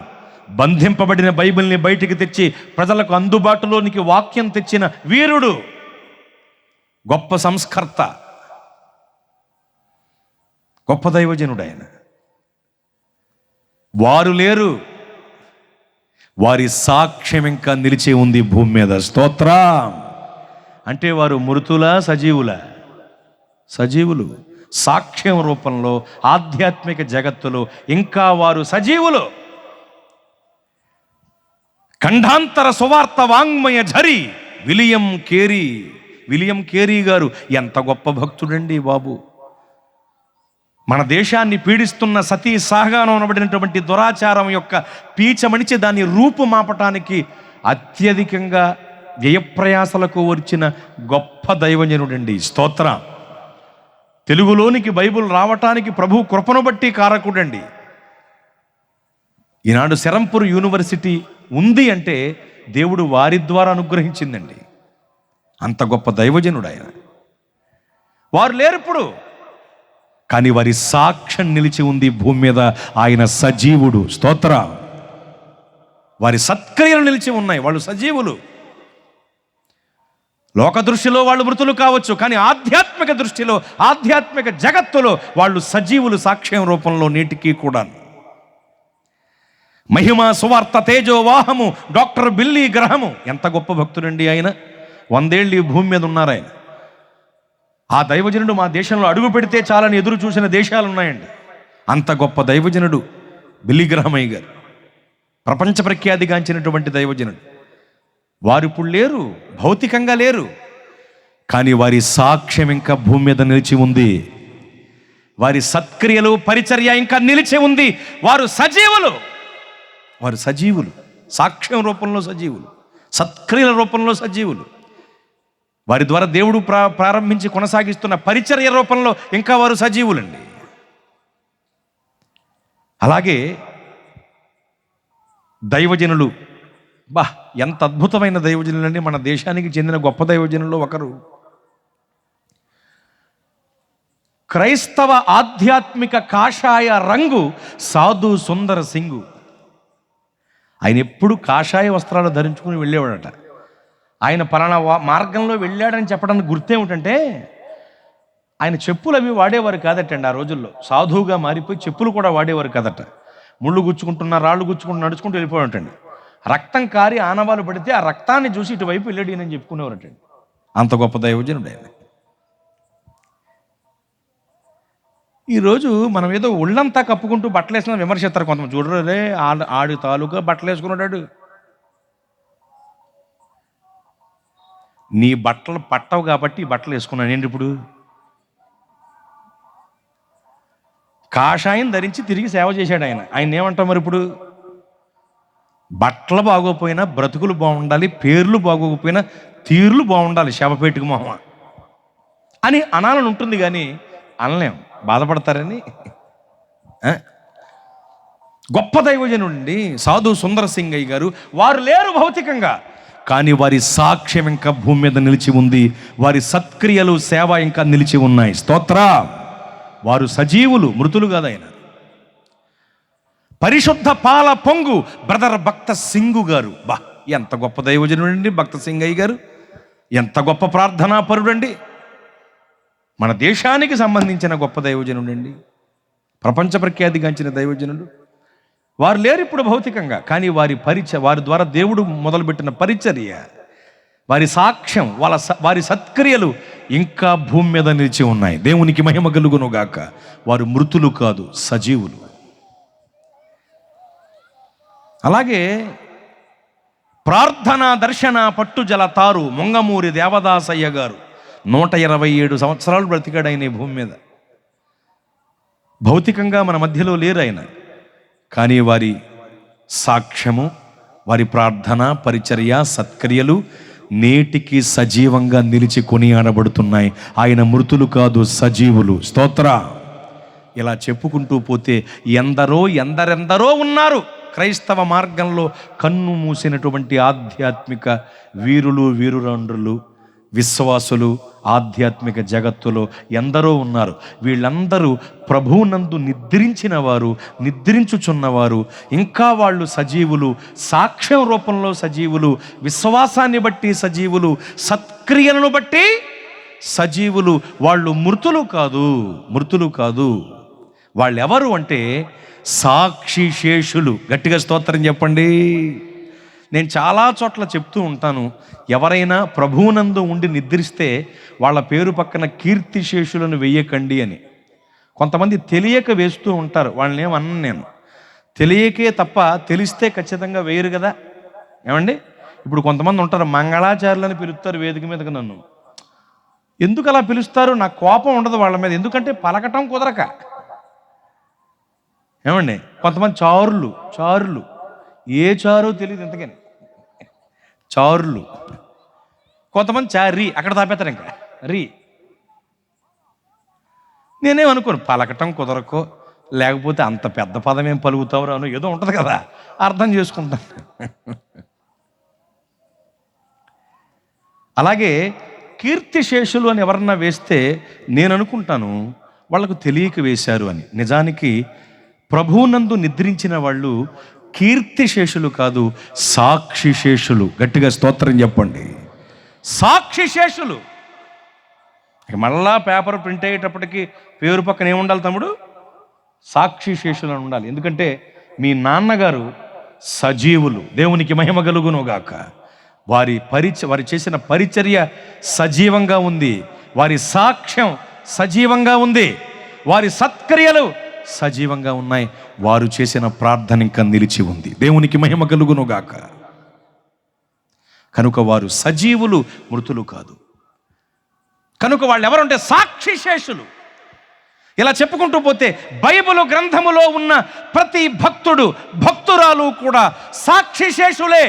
సాక్ష్యం రూపంలో, సత్క్రియల రూపంలో నేటికి వాళ్ళు సజీవులు. దేవునికి మహిమ కలుగునుగాక. వాళ్ళు సజీవులు. ఎలా చెప్పొచ్చు? ఇంకో వివరణ చెప్తా మీకు ఇక్కడే అర్థం కావటానికి. హెబ్రీ పత్రికలో అద్భుతమైనటువంటి వివరణ చెప్పబడింది. అదేమిటి అంటే, ఇంత గొప్ప సాక్షి సమూహము మేఘము వలె మనలను ఆవరించి ఉన్నందున ప్రతి భారమును సులువుగా చిక్కులబెట్టు పాపమును విడిచిపెట్టి విశ్వాసమును కర్తయు దాన్ని కొనసాగించువాడునైనా యేసు వైపు చూచుచు మన ఎదుట ఉంచబడిన పందెపు రంగమందు ఓపికతో పరిగెత్తుదము. గట్టిగా స్తోత్రం చెప్పండి. ఆ మాటను మీరు గమనిస్తేనండి, ఇంత గొప్ప సాక్షి సమూహము అనుంది. ఒకటి, ఎవరా సాక్షి సమూహము? 11వ అధ్యాయంలో ఉన్నవాళ్లే. హెబ్రీ పత్రిక 11వ అధ్యాయంలో సాక్షి సమూహం ఉంటారు. 12వ అధ్యాయం 1వ వచనంలో ఈ మాట చెప్పబడింది. 11వ అధ్యాయంలో ఉన్న విశ్వాస వీరులందరూ సాక్షిశేషులే. 11వ అధ్యాయంలో ఉన్న విశ్వాస వీరులందరూ సాక్షి సమూహమే. స్తోత్ర. సాక్షి సమూహమే. వాళ్ళు సజీవులు. వాళ్ళ శరీరాలకే మృత్యువు వచ్చింది, కానీ వాళ్ళ ఆత్మలకు, ఆధ్యాత్మిక జీవితాలకు, వాళ్ళ సాక్ష్యాలకు, వాళ్ళ సత్క్రియలకు రాలేదు. అందుకనే పౌలు గారు ఏమంటారు? ఇంత గొప్ప సాక్షి సమూహము మేఘము వలె మనలను ఆవరించి ఉన్నందున. ఆవరించి ఉంది అంటే మృతులా సజీవులాళ్ళు? చెప్పండి అమ్మా. కంటి చూపి కానీ నోటు మాటలని పేషెంట్లో చూస్తారు ఇటు.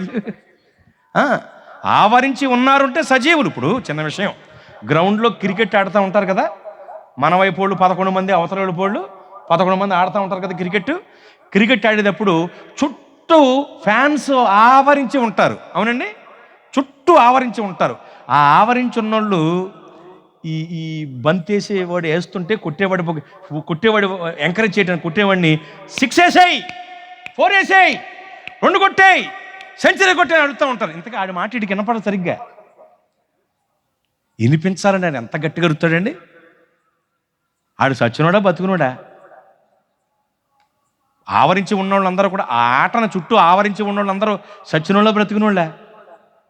బ్రతికినోళ్ళు బ్రతికే ఉన్నారు కాబట్టి వాళ్ళు ఆవరించి ఉన్నారు. ఇది చిన్న ఉదాహరణగా చెప్పాను సుమి. ఇందులోండి లేనిపోని రంధ్రాన్వేషణ చేయకండి. మళ్ళీ ఆ ఆవరించి ఉన్నా, ఆ ఆట చుట్టూ ఆవరించి ఉన్నా, రక్షణ పొందకపోతే, ప్రభువునందు నిద్రించకపోతే వాళ్ళు కూడా మృతులే. అది కానీ ఉదాహరణ చెప్తున్నాను. ఆ ఆట చుట్టూ ఆవరించి ఉన్న వాళ్ళు చచ్చిపోయిన శవాలు కాదు, ప్రాణం ఉన్నోళ్లే వాళ్ళు. అలాగే ఆధ్యాత్మిక జగత్తులోనికి రండి. ఆధ్యాత్మిక జగత్తులో క్రైస్తవ మార్గంలో ఉన్న నా చుట్టూ, మీ చుట్టూ, అందరి చుట్టూ ఆవరించి ఉన్నారు. ఎవరు? సాక్షి సమూహము. ఇప్పుడు చెప్పండి, వాళ్ళు సజీవులా మృతులా? సజీవులే. సజీవులు కాబట్టే వాళ్ళు మనతో మాట్లాడతారు తెలుసా వాక్యముఖంగా. ఎలాగో చెప్తా మీకు. ఎలా అంటే, ప్రియులరా, విశ్వాసపు పరుగు పందెపు రంగంలో మనం పరిగెడుతున్నాం కదా. బాగా అంటారు, అది కట్టేయండి బాగా. ఊరంతా వినపడాలని పెట్టించాడండి తమ్ముడు. దేవునికి స్తోత్రం, హల్లెలూయా. మీరు గమనించాలి, విశ్వాసపు పరుగు పందెంలో మనం పరిగెడుతున్నాం కదండి.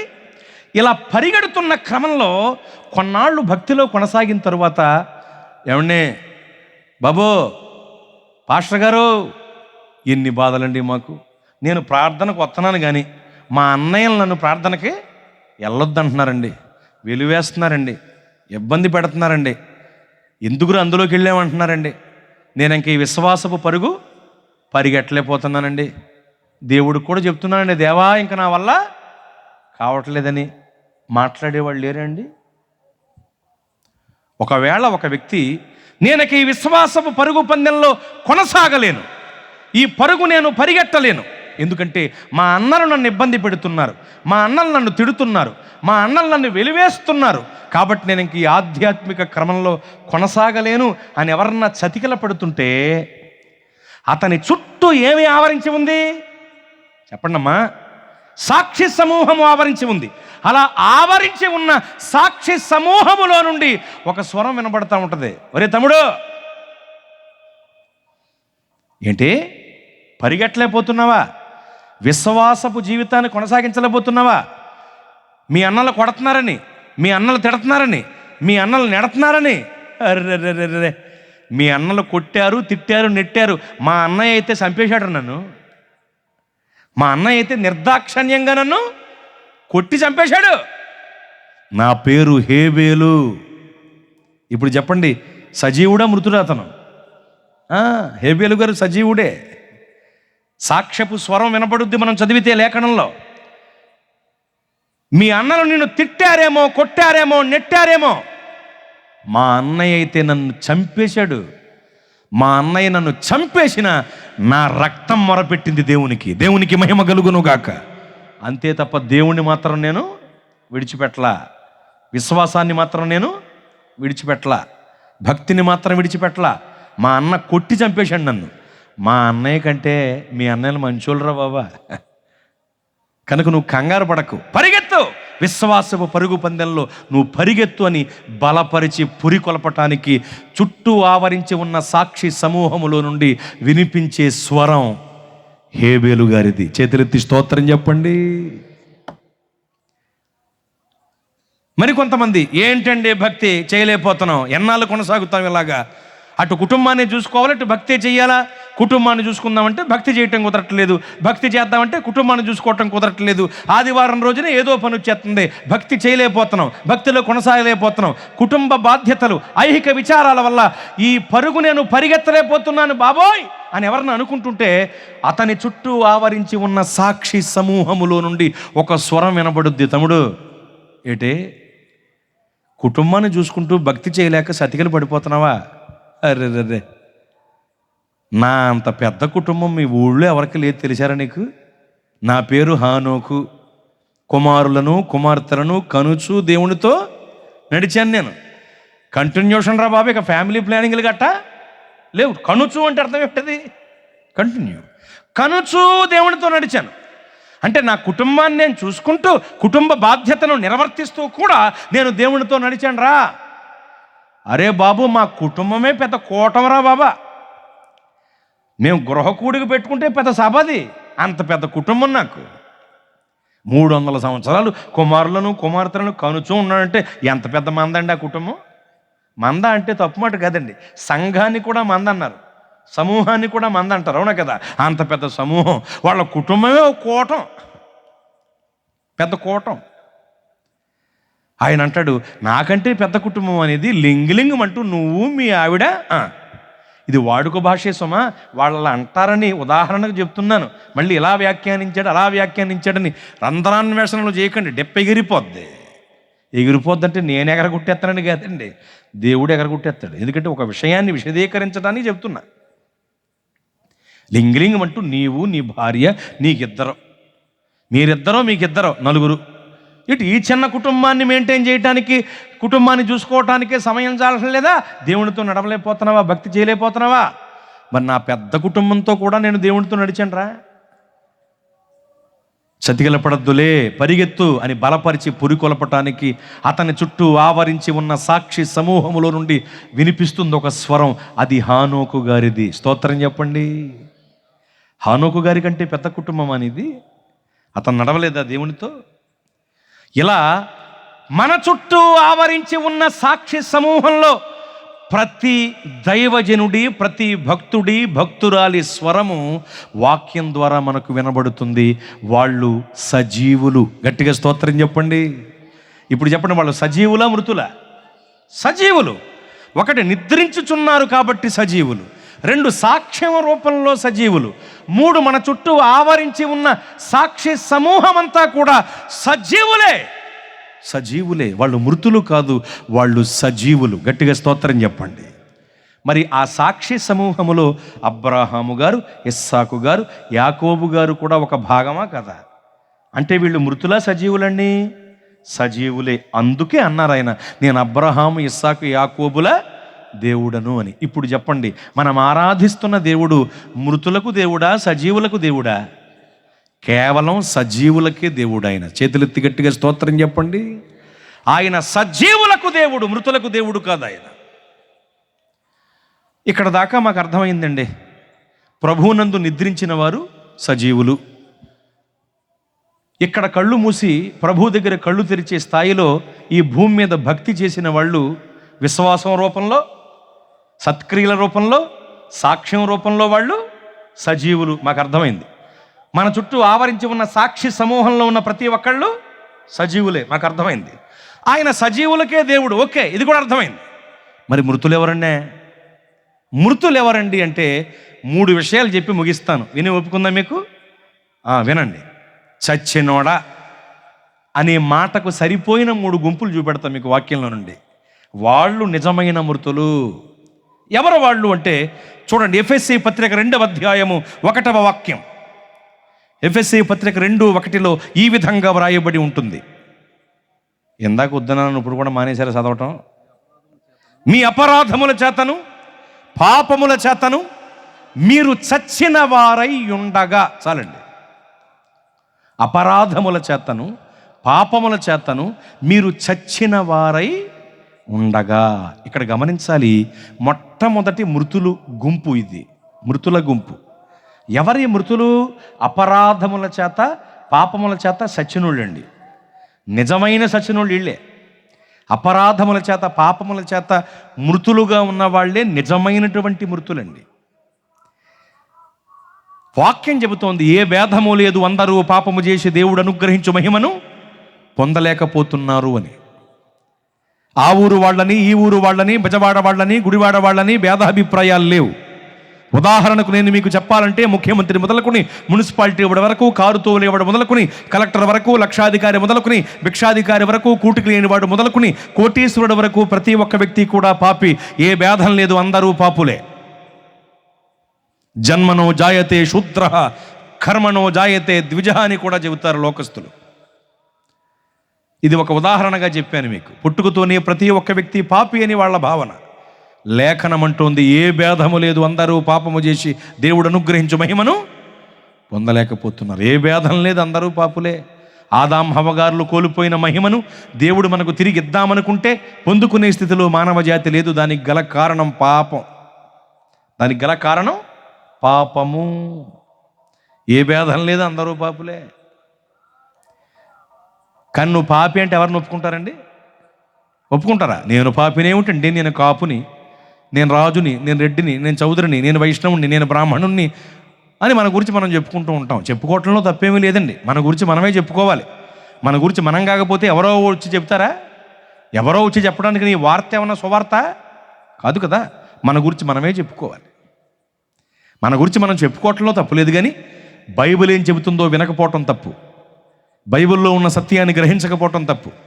సత్యమును చేర్చుకుని స్వతంత్రులు అవ్వకపోవటం తప్పండి. మన గురించి మనం చెప్పుకోవటం తప్పు కాదు. బైబిల్లో ఉన్న విషయాలు వినకపోవటం, గ్రహించకపోవటం తప్పు అవుతుంది. బైబిల్ ఏం చెబుతుందంటే ఏ భేదం లేదు, అందరూ పాపము చేసి దేవుడు అనుగ్రహించు మహిమను పొందలేకపోతున్నారు.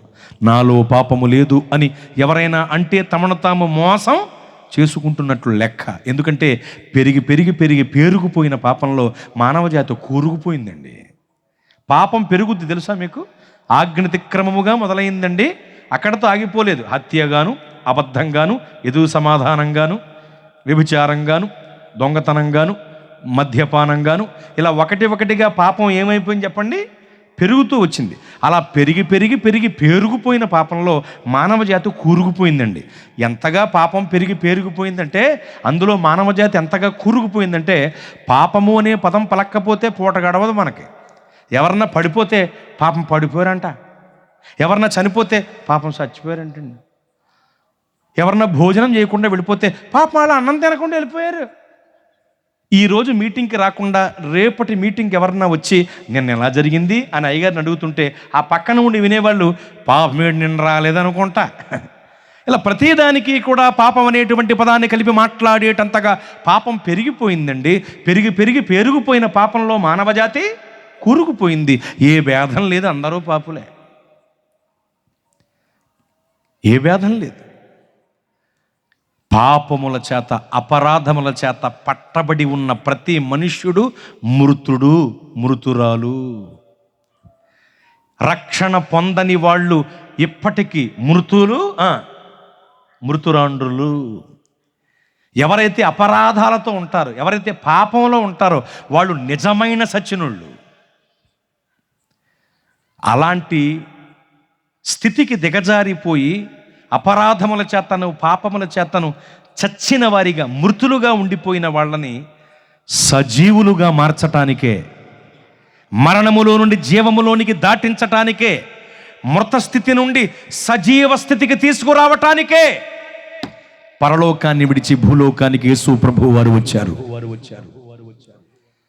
దేవునికి మనమంటే ఎంత గొప్ప ప్రేమండి. దేవునికే గనక వెర్రితనం ఉంటే ఆ వెర్రితనము మానవుల జ్ఞానం కంటే చాలా గొప్పగా ఉంటుందని వ్రాస్తారు పౌలు గారు ఆత్మపూర్ణుడై. దేవునికే గనక వెర్రితనం ఉంటే ఆ వెర్రితనం మనుషుల జ్ఞానం కంటే చాలా గొప్పగా ఉంటుంది అన్నాడు. దేవుని స్థాయి ఎంత గొప్పదో, దేవుని జ్ఞానం ఎంత గొప్పదో తెలియపరచటానికి చెప్పబడిన ఒక అద్భుతమైన మాట అది. అయితే దానిని మనం ఈ కోణంలో ఆలోచన చేద్దాం ఒకసారి. దేవునికి వెర్రితనం ఉండదు, ఆయన అనంత జ్ఞాని కదా, వెర్రితనం ఉండదు. ఒకవేళ దేవునికి వెర్రితనం ఉంది అనుకుంటే ఆయనకు ఉన్న వెర్రితనం ఏంటో తెలుసండి? మన మీద ఉన్న పిచ్చ ప్రేమ అండి. మన మీద ఉన్న పిచ్చ ప్రేమ, పవిత్రమైన ప్రేమ, అమితమైన ప్రేమ, అగాపే ప్రేమ అండి. అదే ఆయన వెర్రితనం, అదే ఆయన పిచ్చతనం. అందుకనే కదా కోట్ల కొలది దూతలను, 24 పెద్దలను, 4 జీవులను, వాళ్ళందరూ చేసేటువంటి స్తుతినాదాల ధ్వనిని, సర్వాధికారములను, సమీపించరాని తేజస్సును, సింహాసనంపై కూర్చునే భాగ్యమును సమస్తమును విడిచిపెట్టి మన కొరకు భూలోకానికి వచ్చేసారు ఆయన. దేవునికి మహిమ కలుగునుగాక. ఎంత పెచ్చ ప్రేమండి మనమంటే దేవునికి. అదే ఆయన వెరితనం. ఆయన ప్రేమే ఆయనకున్న వెరితనం. లేదంటే ఎప్పుడూ చంపేయాలి మనల్ని అందరినీ. అవునా కదా? దేవునికి వెరితనం ఉండదు. ఒకవేళ ఉంది అనుకుంటే ఆ వెరితనం మనపై ఆయనకున్న అమితమైన ప్రేమే. ఆ ప్రేమతోనే మనల్ని రక్షించటానికి భూలోకానికి వచ్చారు ఆయన. జీవితకాలమంతా ఈ మరణ భయము చేత పట్టి పీడింపబడుతూ పాపపు దాస్యపు శృంఖలములలో చిక్కుకుపోయి నలిగి నశించి నరకాగ్నికి దిగజారిపోబోతున్న మానవ జాతిని విమోచించటానికి ఆత్మరూపి అయిన దేవుడు రక్తమాంసములలో పాలివాడాయను. ఆయనే ప్రభువైన యేసు క్రీస్తు. ఆయన ఈ లోకానికి వచ్చి లేత మొక్క వలె ఎదిగి తగిన సమయమందు తనను తాను అప్పగించుకుని నలగొట్టబడి శిలువ మ్రానుకు దిగొట్టబడి రక్తమంతా కార్చి ప్రాణం పెట్టి మనకు గొప్ప రక్షణ భాగ్యం అనుగ్రహించారు. సిలువలో బలి అయి యేసు ప్రభువు వారు మన కొరకు కార్చిన రక్తం మన పాపములను తొలగించి మనల్ని సజీవులుగా మార్చే ఏకైక సాధనం. మన చేతికి మట్టి అంటితే కడుక్కోవటానికి నీళ్లు సాధనం, నీళ్లకు బురద పడితే శుద్ధి చేయటానికి పటిక ఎండిపి గింజలు సాధనాలు. మరి ఆత్మకు పట్టింది మస్టు, పాపమనే మాలిన్యం. ఈ మలినాన్ని తొలగించగల ఏకైక సాధనం యేసు రక్తము ఒక్కటే. యేసు రక్తము ఒక్కటే. అందుకనే మనం పాడుతూ ఉంటాం కదా, యేసుని రక్తము పాపముల నుండి విడిపించును, యేసుని రక్తము పాపముల నుండి విడిపించును. 1000 నోళ్లతో స్తుతించినను, 1000 నోళ్లతో స్తుతించినను, తీర్చలేము ఆ రుణమును, తీర్చలేము ఆ రుణమును. ఆనంద యాత్ర ఇది, ఆత్మీయ యాత్ర, యేసుతో నూతన యెరూషలేము యాత్ర. మన యేసుతో నూతన యెరూషలేము యాత్ర. స్తోత్ర. గమనిస్తున్నారా? యేసు రక్తము ప్రతి పాపిని కడిగి మానవులను పవిత్రపరుస్తుందండి. ప్రియులారా, యేసు రక్తంలో కడుగబడ్డారా? నిజమైన సచ్చినోళ్ళు ఎవరంటే అపరాధముల చేతను పాపముల చేతను పట్టబడి ఉన్నవాళ్లే నిజమైన సచ్చినోళ్ళండి. వాళ్ళని సజీవులుగా మార్చడానికి ప్రభు రక్తం కార్చారండి. ఎవరైతే యేసు రక్తంలో కడుగబడలేదో, ఎవరైతే రక్షణ పొందలేదో, ఎవరైతే బాప్తిస్మం పొందలేదో వాళ్ళు మృతులు, వాళ్ళు సచ్చినోళ్ళు. నిజమైన మృతులంటే వీళ్ళే. యేసు రక్తములో నువ్వు కడుగబడ్డావా? యేసు రక్తములో కడుగబడుట అంటే బాప్తిస్మం పొందటం. నువ్వు బాప్తిస్మం పొందేవా? పొందేవండి. ఎప్పుడు? బాప్తిస్మం పొందకపోతే పెళ్లి చేయండి అన్నారండి, అందుకనే పొందేసామంటారు కొంతమంది. నీ మోహన్, నువ్వు పెళ్లి కోసమా బాప్తిస్మం? గొర్రె పిల్ల వివాహ మహోత్సవంలో పాలు పంపులు పొందటానికి పొందాలి బాప్తిస్మం. నీ పెళ్లి కోసం కాదు. నీ పెళ్లి కొరకు ఒకవేళ బాప్తిస్మము పొందిన వాడవు, పొందిన దానవైతే ఈ సభల్లో నువ్వు మళ్ళా బాప్తిస్మం పొందాలి. పెళ్లి బాప్తిస్మాలు చెల్లవు. కొంతమంది మాకు చిన్నప్పుడు అయిపోయింది అయ్యారా అంటారు. ఏమైపోయింది? నీ దినం అయిపోయిందా అని లోపల అనుకుంటాం, బయటకు అనకూడదు కాబట్టి. చిన్నప్పుడు అయిపోయిందంటే జ్ఞానస్నానం అయిపోయిందట. నీ జ్ఞానస్నానాలు, చిలకరింపు బాప్తిస్మాలు, జెండాక్రంద నుండి వెళ్ళి చేసే ప్రమాణముల బాప్తిస్మాలు, అవగాహన లేని వేలం వెర్రి బాప్తిస్మాలు, పెళ్లి కొరకు తీసుకునే పెళ్లి బాప్తిస్మములు వంటివి చెల్లవు. నువ్వు మారు మనస్సు పొంది పాపక్షమాపణ నిమిత్తమై బాప్తిస్మం పొందాలి. మారు మనస్సు, మాయ మనస్సును విడిచిపెట్టడమే మారు మనస్సు. క్రీస్తుకు అనుకూలమైన మనస్సే మారు మనస్సు. నువ్వు మారు మనస్సు పొంది పాపక్షమాపణ నిమిత్తమై బాప్తిస్మం పొందాలి. అప్పుడే యేసు రక్తములో కడుగబడిన వాడవు, కడుగబడిన దానం అవుతావు. అప్పుడే రక్షణ పొందిన వాడవు, పొందిన దానం అవుతావు. అప్పుడే సజీవుడవు, సజీవురాలవుతావు. దేవునికి మహిమ కలుగునుగాక. ప్రియులారా, యేసు రక్తములో కడుగబడ్డారా అంటే బాప్తిస్మం పొందారా? నా 18వ ఏట నేను సజీవుడిగా మార్పు నొందాను. నా 18వ ఏట నేను రక్షణ పొందాను. టీనేజ్. 18వ సంవత్సరం అంటే ఏంటది? టీనేజ్. 13 నుండి 19 వరకు టీనేజ్.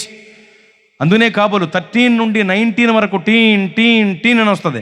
13, 14, 15, 16 కదా. టీన్ టీన్ టీన్ టీనేజ్ అది. నా టీనేజ్లో నేను రక్షణ పొందాను. సజీవుల గుంపులో చేరాను. సజీవమైన రాళ్ల గుంపులో చేరాను. చేతులెత్తి స్తోత్రం చెప్పండి. సజీవమైన రాళ్ళు, దేవుని సాక్ష్యాలు, ప్రత్యేకమైన జనముగా, దేవుని స్వాస్థ్యముగా. స్తోత్ర. సజీవమైన రాళ్ల గుంపులో, సజీవుల గుంపులో నేను చేరాను. సజీవుల దేశంలో చేరబోతున్నాను. చేతులెత్తి స్తోత్రం చెప్పండి. ఒక రోజున మనం సజీవుల దేశంలో, మన కొరకు దేవుడిచ్చే నిత్య జీవం కలిగిన పరలోకంలో ఉండబోతున్నాం. గట్టిగా స్తోత్రం చెప్పండి. మరి నీ పరిస్థితి ఏమిటి రక్షణ పొందకపోతే? కనుక ఇదే మిక్కిలి అనుకూల సమయము, ఇదే రక్షణ దినము. నా 18వ ఏట రక్షణ పొందాను. ఎన్నాళ్ళు గడుస్తున్నా ఇంకా రక్షణ పొందకపోతే ఎలాగ? నువ్వు మృతుడవే, మృతురాలవే. ఎవరైతే బాప్తిస్మం పొందలేదో, ఎవరైతే ఇంకా యేసు రక్తంలో కడుగబడలేదో, ఎవరైతే ఇంకా రక్షణ పొందలేదో వాళ్ళందరూ కూడా ఎంత గొప్పవాళ్ళైనా కావచ్చు, వాళ్ళు ఎవరు? మృతులు, చచ్చినోళ్ళు. నువ్వు చచ్చిన వాడవుగా, చచ్చిన దానవుగా కాదు, సజీవుడిగా, సజీవురాలిగా ఉండాలి అంటే ఖచ్చితంగా నువ్వు యేసు రక్తంలో కడుగబడాలి, బాప్తిస్మం పొందాలి. దేవునికి స్తోత్ర. చెప్పండి, మొట్టమొదటి మృతుల గుంపేది? అపరాధముల చేతను, పాపముల చేతను చచ్చినోళ్ళు. వాళ్ళు యేసు రక్తంలో కడగబడాలి. రుధిరపాతం వినా పాప విమోచనం నభవతి అన్నారు. అందుకునే రక్తము చిందింపకుండా పాపక్షమాపణ కలుగదు అని శ్లోకము యొక్క భావం. మన కొరకు రక్తాన్ని చిందించారు యేసు ప్రభువు వారు. ఆయన రక్తములో మనము కడుగబడాలి. కనుక ఇక జాగు చేయకండి. ఇదే మిక్కిలి అనుకూల సమయం అండి. ఇదే రక్షణ దినమండి. మృతుల గుంపులో నుండి సజీవులుగా మార్పు నొందునట్లుగా, మరణములో నుండి జీవములోనికి దాటిపోవునట్లుగా యేసు రక్తములో కడుగబడి అపరాధముల నుండి, పాపం నుండి విడుదల పొందండి, రక్షణ పొందండి. దేవునికి స్తోత్రం. మొట్టమొదటి సచ్చినోళ్ళు గుంపు అపరాధాలతో, పాపాలతో ఉన్నోళ్లే. మొట్టమొదటి గుంపది. ఇక రెండవది చూడండి, ప్రకటన గ్రంథం 3వ అధ్యాయం 1వ వాక్యం. ప్రకటన గ్రంథం 3:1. అక్కడ సార్దీసులో ఉన్న సంఘపు దూతకు వ్రాయబడిన విషయం ఉంటుంది. చదవండి అమ్మా. అవేంటంటే, జీవించుచున్నావన్న పేరు మాత్రము ఉన్నది కానీ నీవు మృతుడవే. చాలండి. బ్రతికున్నావు అనే పేరుంది కానీ నీవు మృతుడవు. సజీవుడుగా కనబడుతున్నావు కానీ నీవు మృతుడవు. ఇది రెండో బ్యాచ్ అండి. ఇది బ్రతికున్నట్టే ఉంటారు కానీ సచ్చినోళ్ళు, సజీవులుగా ఉన్నట్టే కనపడతారు కానీ సచ్చినోళ్ళు. ఎవరు వీళ్ళు? నామకార్థులు. నాతో చెప్పండి, ఎవరు? మొట్టమొదటి గుంపేమో అపరాధాలతో, పాపాలతో ఉన్నవారు, లోకస్తులు. ఈ రెండవ గుంపు నామకార్థులు. వీళ్ళు క్రైస్తవులుగానే పిలువబడుతూ ఉంటారు, క్రైస్తవ సంఘాల్లో కొనసాగుతూ ఉంటారు. మేము ప్రార్థనకి వెళ్తామండి అని చెప్తూ ఉంటారు, హల్లెలూయా స్తోత్రం అంటారు. కానీ వీళ్ళు నామకార్థులు. నామకార్థులను ఎప్పుడన్నా చూశారా మీరు? వాళ్ళు మనుషుల్లానే ఉంటారండి, కానీ వాళ్ళ విధానం చాలా వింతగా ఉంటుంది. వాళ్ళకి దేవుని మందిరము కావాలి, దేశదెమ్మర పనులు కావాలి, ప్రార్థన కావాలి, పాపం కావాలి, సంఘ సహవాసం కావాలి, లోక స్నేహాలు కావాలి, పరిశుద్ధాత్మతో కూడిన భాషలు కావాలి, బయటికి వెళ్తే దుర్భాషలు కావాలి అంటూ అటు ఇటు ఇటు అటుగా రెండు దొడ్ల మధ్యన పండుకుని ఉన్న బలమైన గార్ధపాల్లా, రెండు పడలపై అడిగేసి ప్రయాణించే వ్యక్తుల్లా, నునువెచ్చని భక్తుల్లా బ్రతుకుతూ ఉంటారు. ఒకసారి వెలిగింపబడి ఆత్మ సంబంధమైన వరములను రుచి చూచిన తరువాత పరిశుద్ధాత్మలో పాలివారే కూడా చేజేతులా తమ ఆత్మదీపాలు అర్పేసుకుని దేవుని కుమారుని మరలా సెలువు వేయచ్చు బాహాటముగా అవమానపరిచే బ్యాచ్ అండి వాళ్ళు. యేసు ప్రభువు వారి పేరుకు రిపేర్ తెచ్చే బ్యాచ్ అండి. వాళ్లే నామకార్థులు, వాళ్లే పండగ గుంపు. యేసు ప్రభువు వారి పండుగ పేరు చెప్పుకుని త్రాగేసి రోడ్లు కొలిచేస్తారండి ఒకడు. అరే ఏంట్రా, పెద్ద సర్వేరులాగా గవర్నమెంట్ వాళ్ళు ఏదో కొలవమన్నట్టుగా అప్పచెప్పినట్టు తాగేసి రోడ్లు కొలిచేస్తా ఉంటాడు. అరే ఏంట్రా అని అడిగామనుకోండి, వాళ్ళే ఎస్ట్రే అంటాడు. ఏస్టర్ ఏమిట్రా, నీ మొహానికి ప్లాస్టర్ అయ్యా. అలా చేయకూడదుగా, తప్పు కదా. వాడు ఎవడో చెప్పండి, నామకార్థుడు. వాడు కూడా ప్రార్థనకి వెళ్తాడండి. ఎందుకని? అమ్మో, ఈ శ్రమకాల మండల దీక్ష మొదలైందండి. ఇప్పుడు ప్రభువు మాలధారణ వాళ్ళు ఉంటారు కొంతమంది. ఏమండి, ప్రభువు మాలధారణ ధరించి ఈ 40 రోజులు మండల దీక్ష చేసేవాళ్ళని నేనేం అనటల్లా. ఎందుకు అనటం లేదంటే, అది వాళ్ళ అభిప్రాయం కదా, వాళ్ళు అలా చేస్తున్నారు. చేయొచ్చా అంటే నేనేమంటాను తెలుసా, క్రైస్తవ భక్తి అసలు 40 రోజులకు సంబంధించింది కాదు. నువ్వు 40 రోజులు నాజీరుతనం చేస్తున్నావు, 40 రోజులు దీక్షలో ఉంటున్నావు, కానీ క్రైస్తవ భక్తి బ్రతికున్నంత వరకు చేయవలసిన నాజీరుతనం, ఇక్కడ ఊపిరి ఆగే వరకు చేయవలసిన భక్తి నాజీరుతనం క్రైస్తవ భక్తి. 40 రోజులకు పరిమితి చేశావు, తప్పది, చేయకూడదనే చెప్తాను నేను. కానీ నువ్వు చేస్తున్నావు, నా మాట ఎందుకంటావు? నువ్వు చేస్తున్నావు, సరే చేస్తున్నావు కదా. వీళ్ళల్లో కొంతమంది పరిస్థితి ఎలా ఉంటుందో తెలుసండి, ఈ 40 రోజులు ఎప్పుడైపోతాయని చూస్తారండి. 10 రోజులు గడిచాక, 10 రోజుల దాకా బాగానే ఉంటారండి వీళ్ళు. హల్లెలూయా, స్తోత్రం, గ్లోరీ, ప్రైజ్ ది లార్డ్ అంటాడు వీడు. 10 రోజులు గడిచిన తర్వాత 30 రోజులు ఎప్పుడైపోతాయరా బాబా అని చూస్తూ ఉంటాడు వీడు. 40 రోజులు ముగిసి ఏస్టర్ వచ్చేపాటికి ఆడి మూతుకున్న ప్లాస్టర్ తీసేస్తారండి వాడు. ఆ 40 రోజులది ఏస్టర్ దాటే లోపల తాగేస్తారండి వాడు. తాగేసి అయ్యగారే మీ వెనకాల నేను ఉన్నాను అంటాడు. వెనకాల ఎందుకు, ఎక్కడ ఉన్నావు నువ్వు? ఏంటి ఇది? అదా భక్తి? నామకార్థుడా, నామకార్థురాలా, నువ్వు బ్రతికున్నామన్న పేరుంది కానీ నీవు మృతుడవు. నామకార్థులు చేసే పనులండి ఇవి. నామకార్థులు అంటే పండగ గుంపే. ఈ పండగ గుంపు సిలువను మోసుకోదండి, సిలువను వేసుకుంటుందండి. ఈ మధ్యన ఏమిట్లండి, చాలా కాలంగా సిలువను మోసుకునే వాళ్ళకంటే సిలువను వేసుకునే వాళ్ళు ఎక్కువైపోయారు. నిజం. మీ తెలుసా, కొన్ని ప్రాంతాల్లో ఒక వాడుక ఉండేది, నిజంగా సిలువ కొయ్యకు మేకులు కొట్టించుకునేవారు మొక్కుకుని. దాన్ని చాలా చోట్ల బ్యాన్ చేశారు. అలా బ్యాన్ చేసిన దాన్ని మళ్ళా కొంతమంది ప్రవేశపెట్టారు. అందులో ఆడవాళ్ళు ఉన్నారు, మగవాళ్ళు కూడా ఉన్నారు. ఆ సిలువ విధానాన్ని మరలా వేయించుకునే టైపులో తీసుకొచ్చిన వాళ్ళలో ఉన్నారు, మన దేశానికి సంబంధించిన వాళ్ళు కూడా. వీళ్ళు ఏం చేస్తారంటే 108 వాహనాన్ని దగ్గర పెట్టుకుంటారు. ఈ ఎనస్థేషియాకు సంబంధించిన ఏదో ఒక విధమైన తిమ్మిరి ఇంజక్షన్లు గట్టా ఉంటాయి కదండి, అవి ఎక్కడైతే మేకు కొడతారో అక్కడ చేయించుకుంటారు. మొద్దుబారిపోద్ది ఆ ప్రదేశం అంతా కూడానే. ఆ తిమ్మిరి ఇంజక్షన్లు గట్టా చేయించుకుని మేకులు కొట్టించుకుని, ఏమండి, ఫోటోలకు స్టిల్ ఇచ్చి మళ్ళా మేకులు పీకించేసుకుని వైద్యం చేయించేసుకుని ఆ ఫోటోలు ప్రాచుర్యంలో పెట్టి సిలువను భరించాడు, సిలువ శ్రమను సహించాడు, సిలువను వేసుకున్న భక్తుడు. మరి డొక్కలో ఎవరో పొడవలేదు ఎట్రా నిన్న? యేసు ప్రభు వారిని పొడిచారు కదా. లాంగ్వినస్ అనేవాడు యేసు ప్రభు వారిని డొక్కలో పొడిచాడు వీటితో. వాడి పేరు లాంగ్వినస్. మరి ఆ పాత్ర నాకు ఇవ్వపోయావా, పొడి చేతులు పట్టుని అని అనాలని ఉంటుంది, కానీ అనలేం, బాధపడతారని. ఆ పాత్ర అడగాలని అడగలేము మనం. మరి ఆయన పంచగాయాలు పొందాడు కదరా, 4 గాయాలతో సరిపెట్టుకుంటామేంటి? కొరడా దెబ్బలు వద్దనమాట నీకు, ముళ్ళ కిరీటం వద్దులే అని వదిలేసావు. 100 కుక్కలు దాడి చేసి మొక్కలు పీకేసిన మొహమ. సిలువను వేసుకోమని లేఖనం ఎక్కడా చెప్పలేదు, సిలువను మోసుకోమని చెప్పింది లేఖనం. దేవునికి మహిమ కలుగును గాక. చాలామంది సిలువను వేసుకుంటారు. ఇప్పుడు చిన్న విషయం, ఇది దేవుని మందిరము అని చెప్పడానికి ఒక సిలువ పెడతారు, అందులో పొరపట్లేదు. ఎందుకంటే ఇది దేవుని మందిరం అనటానికి కావలసిన గుర్తుల్లో ఒక గుర్తు సిలువ, వాక్యం, కొంతమంది గంట, ఇవన్నీ పెడతారు, గుర్తులు అవి. అర్థమవుతుందా? అలా కొన్ని ఉంటాయి. ఇది దేవుని మందిరం అని చెప్పడానికి గుర్తు ఇది. వీళ్ళు క్రైస్తవులు అని చెప్పడానికి ఏదో ఒక గుర్తుంటుంది. కానీ విపరీతంగా దాన్ని తీసుకెళ్ళి సిలువంగరం ఏమో ఏళ్ళకి పెడతాడండి, సిగరెట్ మధ్యలో పెడతాడండి వీడు. అది నేను చెప్పేది. వీళ్ళు సిలువను వేసుకొని మోసుకుని కదండి, వేసుకొని సిగరెట్టుని పట్టుకొని సినిమా హాలుల్లో షికార్లు కొట్టెద్దరు, తిరిగేస్తారు.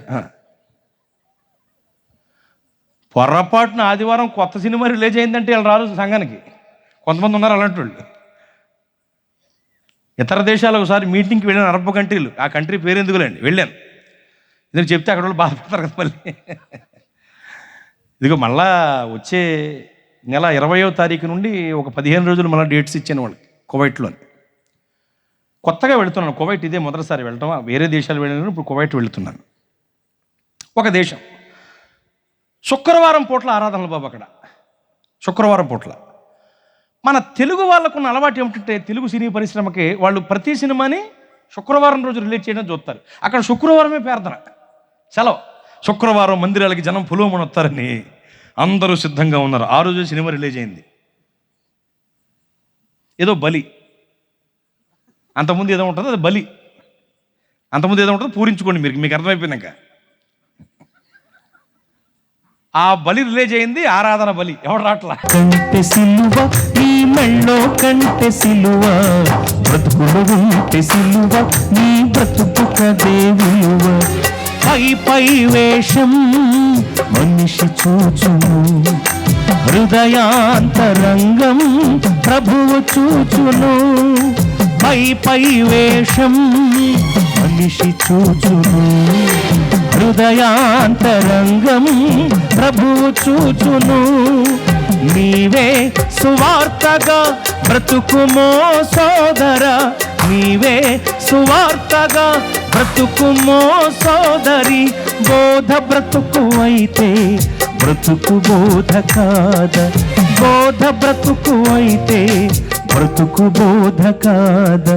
గుళ్ళో కంటె సిలువ నీ మెళ్ళో కంటె సిలువ, బ్రతుకులో ఉంటే సిలువ నీ బ్రతుకు కదే విలువ, నీ బ్రతుకు కదే విలువ, నీ బ్రతుకు కదే విలువ. స్తోత్ర. బ్రతుకులో సిలువను కలిగి మనం మోయాలి. ఇంకా చెప్పాలంటే మన సిలువను మనం ఎత్తుకుని ప్రభువుని వెంబడించాలి. యేసు ప్రభువు వారిని మరలా సిలువ వేయుచు బాహాటముగా అవమానపరిచే బ్యాచ్ వాళ్లే నామకార్థులు. ఎక్కడ పడితే అక్కడ సిలువలు గుర్తులు వేయించుకుంటారండి ఒంటి మీద. కానీ బ్రతుకులో సిలువ ఉండదు చాలామందికి. ఈ మధ్యకాలంలో ఏం జరుగుతుందంటే, యేసు ప్రభువు వారు పొందిన సిలువ మరణాన్ని మర్చిపోయారు కొంతమంది. ఆ సిలువ మరణాన్ని మర్చిపోయి ఇంకో సిలువ వెమ్మట పోతుంది క్రైస్తవ్యం అంతా. ఇంకో సిలువ, అది మరొక సిలువ. మీకు అర్థమైంది? మళ్ళీ ఏం తిరిగిన అమాయకుల పెద్ద కట్టింగ్. మళ్ళీ ఏ సోషల్ మీడియా చూసినా ఆ సిలువ, ఇంకా ప్రభు సిలువ పోయింది. ఇంకా ప్రభువు సిలువ ధ్యానం పోయి వేరే సిలువ మీదకి ప్రజల దృష్టి మళ్ళీ వాదాల వల్ల భేదాల పాలు కూడా అయిపోతున్నారండి. ఎంత దారుణం అండి. పండగ గుంపు సిలువను వేసుకుంటుంది, ప్రార్థన గుంపు సిలువను మోసుకుంటుంది. స్తోత్ర. దేవునికి కావాల్సింది పండగ గుంపు కాదు, ప్రార్థన గుంపు. నామకార్థులు కాదు, నమ్మకస్తులు దేవునికి కావాల్సింది. నామకార్థులు ఎవరు అంటే బ్రతికున్నారన్న, జీవించుచున్నారన్న పేరు ఉంటుంది, కానీ వాళ్ళు ఎవరు చెప్పండి? మృతులు, మృతులు, మృతులు, సచ్చినోళ్ళు. వాళ్ళు సజీవులు కాదు, సచ్చినోళ్ళు. బ్రతికున్నారన్న పేరు ఉంటుందంటే కోమా బ్యాచ్ అనాలి. ఇది బాగా సూట్ అవుద్ది మాటలకి. కోమా బ్యాచ్ వీళ్ళు. ఏంటి పరిస్థితి? ఏంటి? మనిషి చనిపోయాడా? సావలేదండి. మరి లేవడే? కోమా. ఏంటండి ఏంటి పరిస్థితి? ఏంటి చేయగట్టి? ఏంటి చచ్చిపోయాడా? అబ్బాయి చావలేదండి. మరి ఏంటి? కోమా. ఇప్పుడు చల్లగా నైన ఉండు, వెచ్చగా నైన ఉండు, నులివెచ్చని స్థితి ఏల సోదరా.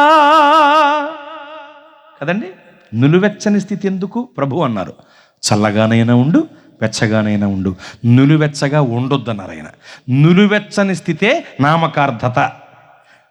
చల్లగానైనా ఉండు, సచ్చినోళ్ళలో ఉండు, వెచ్చగానైనా ఉండు, సజీవుడిగానే ఉండు. ఇప్పుడు సచ్చినోడు ఎలా ఉంటాడు? చల్లగా ఉంటాడా, ఎచ్చకుంటాడా? చల్లగా ఉంటారు సచ్చినోళ్ళు. సజీవులు ఎలా ఉంటారు? బ్రతుకున్నోళ్ళు వెచ్చగా ఉంటారు. చల్లగానే ఉండు, సచ్చినోళ్ళలో ఉండు, లేదా వెచ్చగానే ఉండు, నులివెచ్చగా ఉండొద్దు అన్నాడు ఆయన. నులివెచ్చగా అంటే అటు సచ్చినోడు కాదు, ఇటు బ్రతికినోడు కాదు, మధ్యస్థితి. దాన్ని ఏమంటాం? కోమా. మరి ఇక్కడ చచ్చిపోయి తీసుకొచ్చి బాబు తీసుకొస్తే కొద్దిగా బతికే ఉన్నాడండి, బతికే ఉన్నాడు. అవునండి, నాడుకుంటూ చూడండి, బ్రతికే ఉన్నాడు, సజీవుడే కానీ సచ్చినోడు. అలాంటి కోమా క్రైస్తవులు వీళ్ళు. ఎవరు? నామకార్థులు.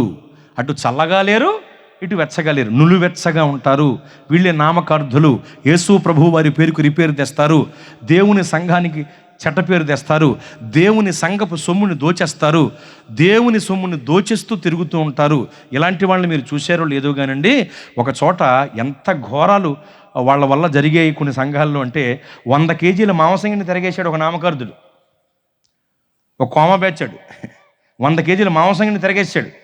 ఎందుకు తిరగేసాడని వివరాల్లోకి వెళ్తే మీటింగ్ జరుగుతుంది. ఏమండి, మీటింగ్ జరుగుతున్నప్పుడు వాళ్ళందరూ మీటింగ్లో పాల్గొవాలి కదా. ఇక్కడ మీటింగు, అక్కడ సిట్టింగు, ఇక్కడ వాటర్ బాటిళ్ళు, అక్కడ క్వార్టర్ బాటిల్, ఇక్కడ మీటింగు, అక్కడ ఈటింగు. వీళ్ళు ఏం చేశారంటే ఆ సిట్టింగ్లోకి వాళ్ళు త్రాగేటువంటి మాదక ద్రవ్యాల్లో మంచింకి ప్రేమ విందు కొరకు సిద్ధపరిచిన వంటల్లో ఒక భాగమైన మాంసపు కూరని బకెట్లతో తోడుకెళ్ళిపోతున్నారు వీళ్ళు తినేతాకి బ్యాచ్. ఓపిని ఫినేహాసులు బ్యాచ్ అండి వీళ్ళు. ఉడుకుతున్న మాంసాన్ని ముందే కుంకలతో గుచ్చిరప్పించుకుని తినేవారట ఓపిని ఫినేహాసులు. వీళ్ళు అంతే, బకెట్లు తోడుకెళ్ళిపోతున్నారు. అప్పటికే 3 బకెట్లు మాంసం తినేశారట బాబు వాళ్ళు. ఓ పెద్ద ఆయన చూసి, ఒరే ఏంటిదే ఇలా తినేది ఎలాగరా, ఇంకా కూటం అవ్వలేదు, ప్రేమ విందు మొదలవ్వలేదు, చుట్టుపక్కల వాళ్ళ నుండి జనం వచ్చారు కూటానికి, భోజనాల్లో కూర తగ్గిందంటే మన సంఘానికి తప్పు పేరు వచ్చేద్దే, ఎందుకు అలా తీసుకెళ్తున్నారా అని అడిగినందుకు 100 కేజీల మాంసం గిని నేలపాలు చేశాడంటున్నాడు. ఏం చేయాలి ఇప్పుడు అన్నీ? కాళ్ళు చేతులు కట్టి గిన్నెలో పెట్టి ఉడకబెట్టి వండేయాలండి. కానీ అలా చేయం కదండి, అలాంటి రైస్ దేవుడు మనకి ఇవ్వలేదు కదా.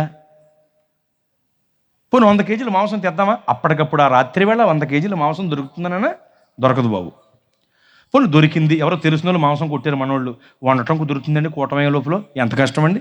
100 కేజీల మాంసం తిరగేసాడంటే ఏమనాలి ఇంక వాడిని? నామకార్థుడు, పండగ గుంపు, దేవుని భయం లేనివాడు, బ్రతికున్నానన్న పేరుంది కాని వాడికి సచ్చినోడాడు.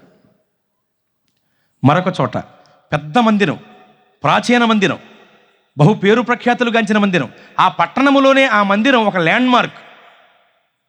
అలాంటి మందిరాన్ని తీసేసి పెద్ద మందిరం కట్టేద్దామని మొదలెట్టారు. 12 ఏళ్ళు దాటిపోయింది, ఇంకా మందిరం పూర్తి అవ్వలేదండి. ఏంటి బాబు రెండితే 3 కోట్లు అయింది, 4 కోట్లు అయింది అంటారు, ఇంకా మందిరం పూర్తి అవ్వలేదు. మరి అసలు ఏంట్రా అని వివరాల్లోకి వెళ్తే ఏది తేవాలన్నా కమిటీ మీటింగ్ వేయాలంటారు బాబా. నామకార్థులు, పైగా ఈ నామకార్థులే సంఘ పెద్దల సంఘాల్లోనే. అయ్య బాబో, అసలు వాళ్ళ చేతులతో మళ్ళీ నా కానికి ఇప్పిస్తూ ఉంటారు వాళ్ళు. టోపేరం ఎగిరిపోద్ది. ఆ పాస్టర్ ఎవడు అటు తీసుకొచ్చేవాడి అని చెప్తాను, చిరాకు వచ్చేది నాకు. ఆడ కంపు ఎత్తిపోద్దని ఆడ దగ్గర అయ్యరే అని వస్తారండి. అయ్యా బాబు, ఈడు ఆల్రెడీ గుర్రం ఎక్కేసాడు, ఈడు నన్ను కారు ఎక్కనివ్వడం ఈడు. అయ్యారే మళ్ళీ రావాలి మీరు అంటాడు. మరి అలాంటి వాళ్ళు దగ్గర రానివ్వకుండా అంటాను నేను. ఎంత ఘోరమో చూడండి. సంఘ పెద్దలు ఇంకా వాళ్ళు కమిటీ. సిమెంట్ కట్ట తేవాలనుకోండి, ఉదాహరణకి, ఒరే ఇట్రా బాబు ఓ సిమెంట్ కట్ట తగ్గింది తీసుకురా అంటే, పని చేసే వాళ్ళు ఎవరో ఒకరు టక్కుమని సైకిల్లో బండి వేసుకెళ్ళి సిమెంట్ కట్ట తెచ్చేస్తారు, పని అయిపోద్దుగా. అక్కడ అలా కాదు, ఆ సిమెంట్ కట్ట తేవటానికి కమిటీ మీటింగ్ జరగాలి. ఆ కమిటీ మీటింగ్లో అందరూ చక్కగా సిట్టింగ్ వేస్తారు. టీ, టిఫిన్లు, స్నాక్స్ అన్నీ కూడా బొగ్గలాడించుకుంటా బొక్కుతారు. సిమెంట్ కట్ట తెచ్చే డేటుని నిర్ణయిస్తారు. ఆ డేటును నిర్ణయించడానికి ఎంతకది అలా నిర్ణయించినందుకు ఆ రోజు ఖర్చు ఎంతైతే అయిందో 1200 1500 అదంతా కూడా సిమెంటు కట్ట మీద వేస్తారు. ఆ తర్వాత ఒక రోజు కేటాయించారు కదా, ఆ రోజు వెళ్తారు. అప్పటిదాకా పని ఆగిపోతే ఇక్కడ ఆ రోజు సిమెంట్ కట్టను ఉదాహరణ చెప్తున్నాను, పోనీ లోడ్ అనుకోండి, మీకు అర్థమయ్యేలాగా. ఆ కట్ట కోసం వెళ్తారు. వెళ్ళేటప్పుడు వీళ్ళు వాడేటువంటి వాహనాలకు సంబంధించిన అందరూ ఒక వాహనంలో వెళ్ళొచ్చుగా. ఎవరి వాహనాలు వాళ్ళు డిగ్నిఫైడ్, వాళ్ళు మామూలు కాదు. వెళతారు. వాళ్ళు వేసుకెళ్ళే బళ్ళుకి కార్లకి అయ్యే పెట్రోల్ ఖర్చు అంతా కూడాను సిమెంటు కట్ట మీద వేస్తారు. అక్కడికి వెళ్ళేటప్పుడు మధ్యలో వీళ్ళకి అవి ఇవి తినాలని, అవి ఇవి త్రాగాలనిపిస్తుంది. అలా తినేసి త్రాగేసి రోడ్డంతా ఊడ్చుకుంటూ వెళ్ళిపోతారు కదా. ఈ ఖర్చు అంతా కూడా జాగ్రత్తగా సిమెంటు కట్ట మీద వేస్తారు. సిమెంటు కట్ట బేరాలాడి కొంటారు. ఒకటి వెళ్ళి కొంటే సరిపోదా? అబ్బే, వాడెళ్తే వాడి తినేస్తారని, వీడెళ్తే వీడి తినేస్తారని భయం వీళ్ళకి. అందరూ కలిసే తినాలి, అది వాళ్ళ లెక్క. మొత్తానికి వెళతారు, సిమెంట్ కట్ట కొంటారు. తీసుకొచ్చేటప్పుడు మళ్ళీ వీటికి సంబంధించినవేవో దొరుకుతాయి రోడ్డు పక్కన, అవి మళ్ళా తినేస్తాడు సందులో తిరిగే పందిలాగా.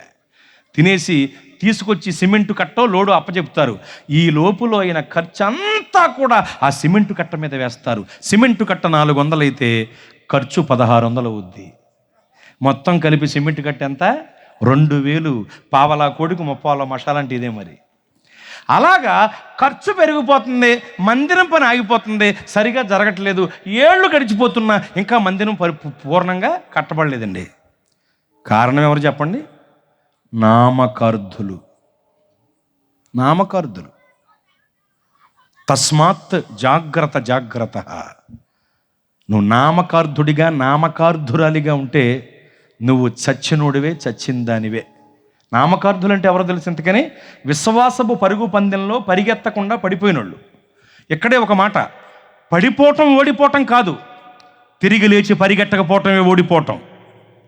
సంసోను గారు పడిపోయిన వాడే, యెఫ్తా గారు పడిపోయిన వాడే, దావీదు గారు కూడా పడిపోయిన వాడే. కానీ వీళ్ళు పడిన చోటే లేరు, దేవుని సహాయాన్ని కోరి తిరిగి లేవనెత్తబడ్డారు. దేవునికి స్తోత్రం. సంసోను గారు నీచ మరణం పొందాలండి. ఎలాంటోడు సంసోను గారు? పడిపోయాడు, పాపంలో పడిపోయాడు. సామాన్యుడా సంసోను గారంటే? ఫిలిస్తియా సర్దారుల్ని, సర్దార్ అంటే నీలాగా నాలాగా లింగిలింగం అంటే ఎంత ఉండడో, 12 అడుగులు 13 అడుగులు 18 అడుగులు ఉంటాడు కూడా మనిషి. నుంచును కట్టేస్తాడు పురుకోసం పైది, ఆడు నిచ్చిన వేయాలి మనం, ఆ నుంచును కట్టేస్తాడు పైన బైండింగ్ వేరాడు, అంత ఎత్తుంటారు వాళ్ళు. అలాంటి దీర్ఘదేహులైన, ఉన్నత దేహులైన, ఆజానుబాహులైన, మహాబలాఢ్యులైన 1000 మంది ఫిలిస్తియా సర్దారుల్ని గుద్దుకొకడిని ముద్ద చేసి పడేసి కుప్ప కింద వేసాడండి శవాల్ని. ఎవరు? గాడిద దవడ ఎముక చేత్తో పట్టుకుని కొట్టడం మొదలు పెడితే 1000 మంది చచ్చారు ఆ రోజు ఫిలిస్తియా సర్దారులు. అది సంసోన్ అంటే. కోపం వచ్చి ఒకసారి ఫిలిస్తీన్ల ప్రాంతంలోనికి వెళ్ళి కనబడినట్టలా పట్టుకుని తన తుంటి మీద పెట్టి ఇరిచేశాడు మనుషులలాగా. పట్టుకోవటం విరిచేయటం. మనోడు ఇక్కడ విరవటం మొదలుపెట్టి ఆ ఈది చివరికి వెళ్ళేసరికి పడే ఉన్నాయి శవాలు. అంతమందిని ఇరిచేసాడండి. చిరాకు వచ్చేసి ఒకసారి ఇనప గవిని గుమ్మం పట్టుకెళ్ళిపోయి అమాంతంగా భూమిలో కొడితే దెబ్బకు లోపల దిగిపోయిందంటే భూమిలోకి. ఆ ఇనపది ఎత్తుకుపోయి కొట్టేసాడు నేలకేసి. నక్కల్ని పట్టుకుని వాటి తోకల్ని కట్టి ఫిలిస్తీన్ల కుప్పల్ని తగలేసాడండి. అవునా కదా? సామాన్యుడు కాదండి. అంతటి బలాఢ్యుడు, అభిషక్తుడు, నాజీరుతనం కలిగిన వాడు విశ్వాసపు యాత్రలో, విశ్వాసపు పరుగు పందెంలో ఒక రోజున పడిపోయాడు. స్త్రీలోలుడై పడిపోయాడు, పాపంలో పడిపోయాడు. శత్రువులు వచ్చారు, అతన్ని పట్టుకున్నారు. శక్తిని కోల్పోయిన అతన్ని, నాజీరుతనాన్ని కోల్పోయిన అతన్ని లాక్కుపోయారు. తన 2 కనుగుడ్లు ఊడదీశారు. ముంజులు తోడతాం చూసారా మనం, ముంజులు అలాగ కనుగుడ్లు తోడేశారు. అమ్మా నా కోసం కనిపెట్టి ప్రార్థన చేస్తున్నాను ఏంటి, నేను బాగా వాడబడాలని ప్రార్థన చేస్తుందండి. పర్లేదమ్మా, ఇంటికి వెళ్ళి చేయండి, ఇక్కడ కాదు. గట్టిగా స్తోత్రం చెప్పండి, హల్లెలూయా. ఈ మాటలు వినండి, ముగించేస్తాను త్వరగానే. మీరు గమనించాలి, చాలా ప్రాముఖ్యమైనవి. గుడ్లు తోడేశారు, 2 కనుగుడ్లు తోడేశారండి. గానుగ ఎద్దుని విప్పేసి ఆ గానుగ ఎద్దుకు బదులు ఇతను కట్టేశారండి, గానుగ తెప్పించేశారండి. నానా హింసల పాలు చేసి అతన్ని తమ దేవత గుడిలోనికి తీసుకొచ్చి కట్టేశారండి. కొద్దిసేపట్లో అతను చంపేయబోతున్నారు, కొద్దిసేపట్లో అతను నీచ మరణము పొందబోతున్నాడు. నీచ మరణము పొందబోతున్న సమయంలో దేవుని వైపు చూశాడు అతను. కనుగుడ్లు లేని అతను తన తలను పైకెత్తాడు. ఒకసారిగా కట్టబడి ఉన్న చేతుల్ని అలా కాస్త పైకన్నాడు, దేవా ఈ ఒక్కసారి మట్టుకు నన్ను జ్ఞాపకం చేసుకోండి, నా బలమును తిరిగి మరలా నాకు అనుగ్రహించండి అన్నాడు. యోబు గ్రంథంలో ఒక మాట ఉంటుందండి, పడిపోయిన వాడు సహాయము కొరకు తన చేయి చాపడా అని. ఇతను తన చెయ్యి చాపాడు, తన తలను ఎత్తాడు, దేవుని వైపు చూచాడు. కన్నులు లేకపోయినా దేవుని వైపు అలా తలెత్తాడు. బా, దేవుని కోపము క్షణము, ఆయన కృప నిరంతరము. దేవుడు అతన్ని జ్ఞాపకం చేసుకున్నారు, శక్తిని మరలా తిరిగిచ్చారు. బలమును పొందినవాడై ఆ ఒక్కరోజే తన జీవిత కాలములో చంపిన శత్రువులకు మించిన లెక్క మంది శత్రువులను ఒక్క దెబ్బతో చంపేశాడు. స్తోత్రం. ఇక్కడే గొప్ప అద్భుతం ఏమిటంటే, నీచ మరణం పొందవలసిన వాడు వీర మరణం పొందాడండి. విశ్వాస వీరుల జాబితాలో చేరాడండి. విశ్వాస వీరుల జాబితాలో సంసోను గారి పేరుంటుంది, చదువుకోండి తరువాత. అలాగే యెఫ్తా గారు పడిపోయినవాడు కదండి, అల్లరిమొకతో తిరిగినవాడు కదా. అతను యెహోవా సన్నిధికి వచ్చాడు, మిస్పాలో యెహోవా సన్నిధికి వచ్చాడు. తన స్థితి అంతా ఒప్పుకున్నాడు, చెప్పుకున్నాడు దేవుడి దగ్గర. కప్పుకొనక ఒప్పుకుని కనికరం పొందాడు, న్యాయాధిపతి అయ్యాడు, లేవనెత్తబడి ఉద్ధరింపబడ్డాడు, యుద్ధంలో జయాన్ని పొందాడు. యెఫ్తా గారి పేరు కూడా విశ్వాస వీరుల జాబితాలో ఉంటుందండి. దావీదు గారు పడిపోయినవాడు కాదమ్మా, అవునా కదా? నామకార్థులు ఎవరు ఉంటే పడిపోయినవాడు అండి వాళ్ళు. ఒకప్పుడు మంచిగా భక్తి చేసిన వాళ్ళే, తర్వాత పడిపోయిన వాళ్ళు. దావీదు గారు పడిపోయినవాడు కదా, దేవుని సహాయాన్ని కోరుకున్నాడా లేదా? ఏమండి, 51వ కీర్తన ఆ ఆవేదనలో నుండి పుట్టిందే కదండి. జిగటగల ఊబిలో పడి ఉండగా నా అడుగులు స్థిరపరచి నిలిపితివయ్యా. జిగటగల ఊబిలో పడి ఉండగా నా అడుగులు స్థిరపరచి నిలిపితివయ్యా.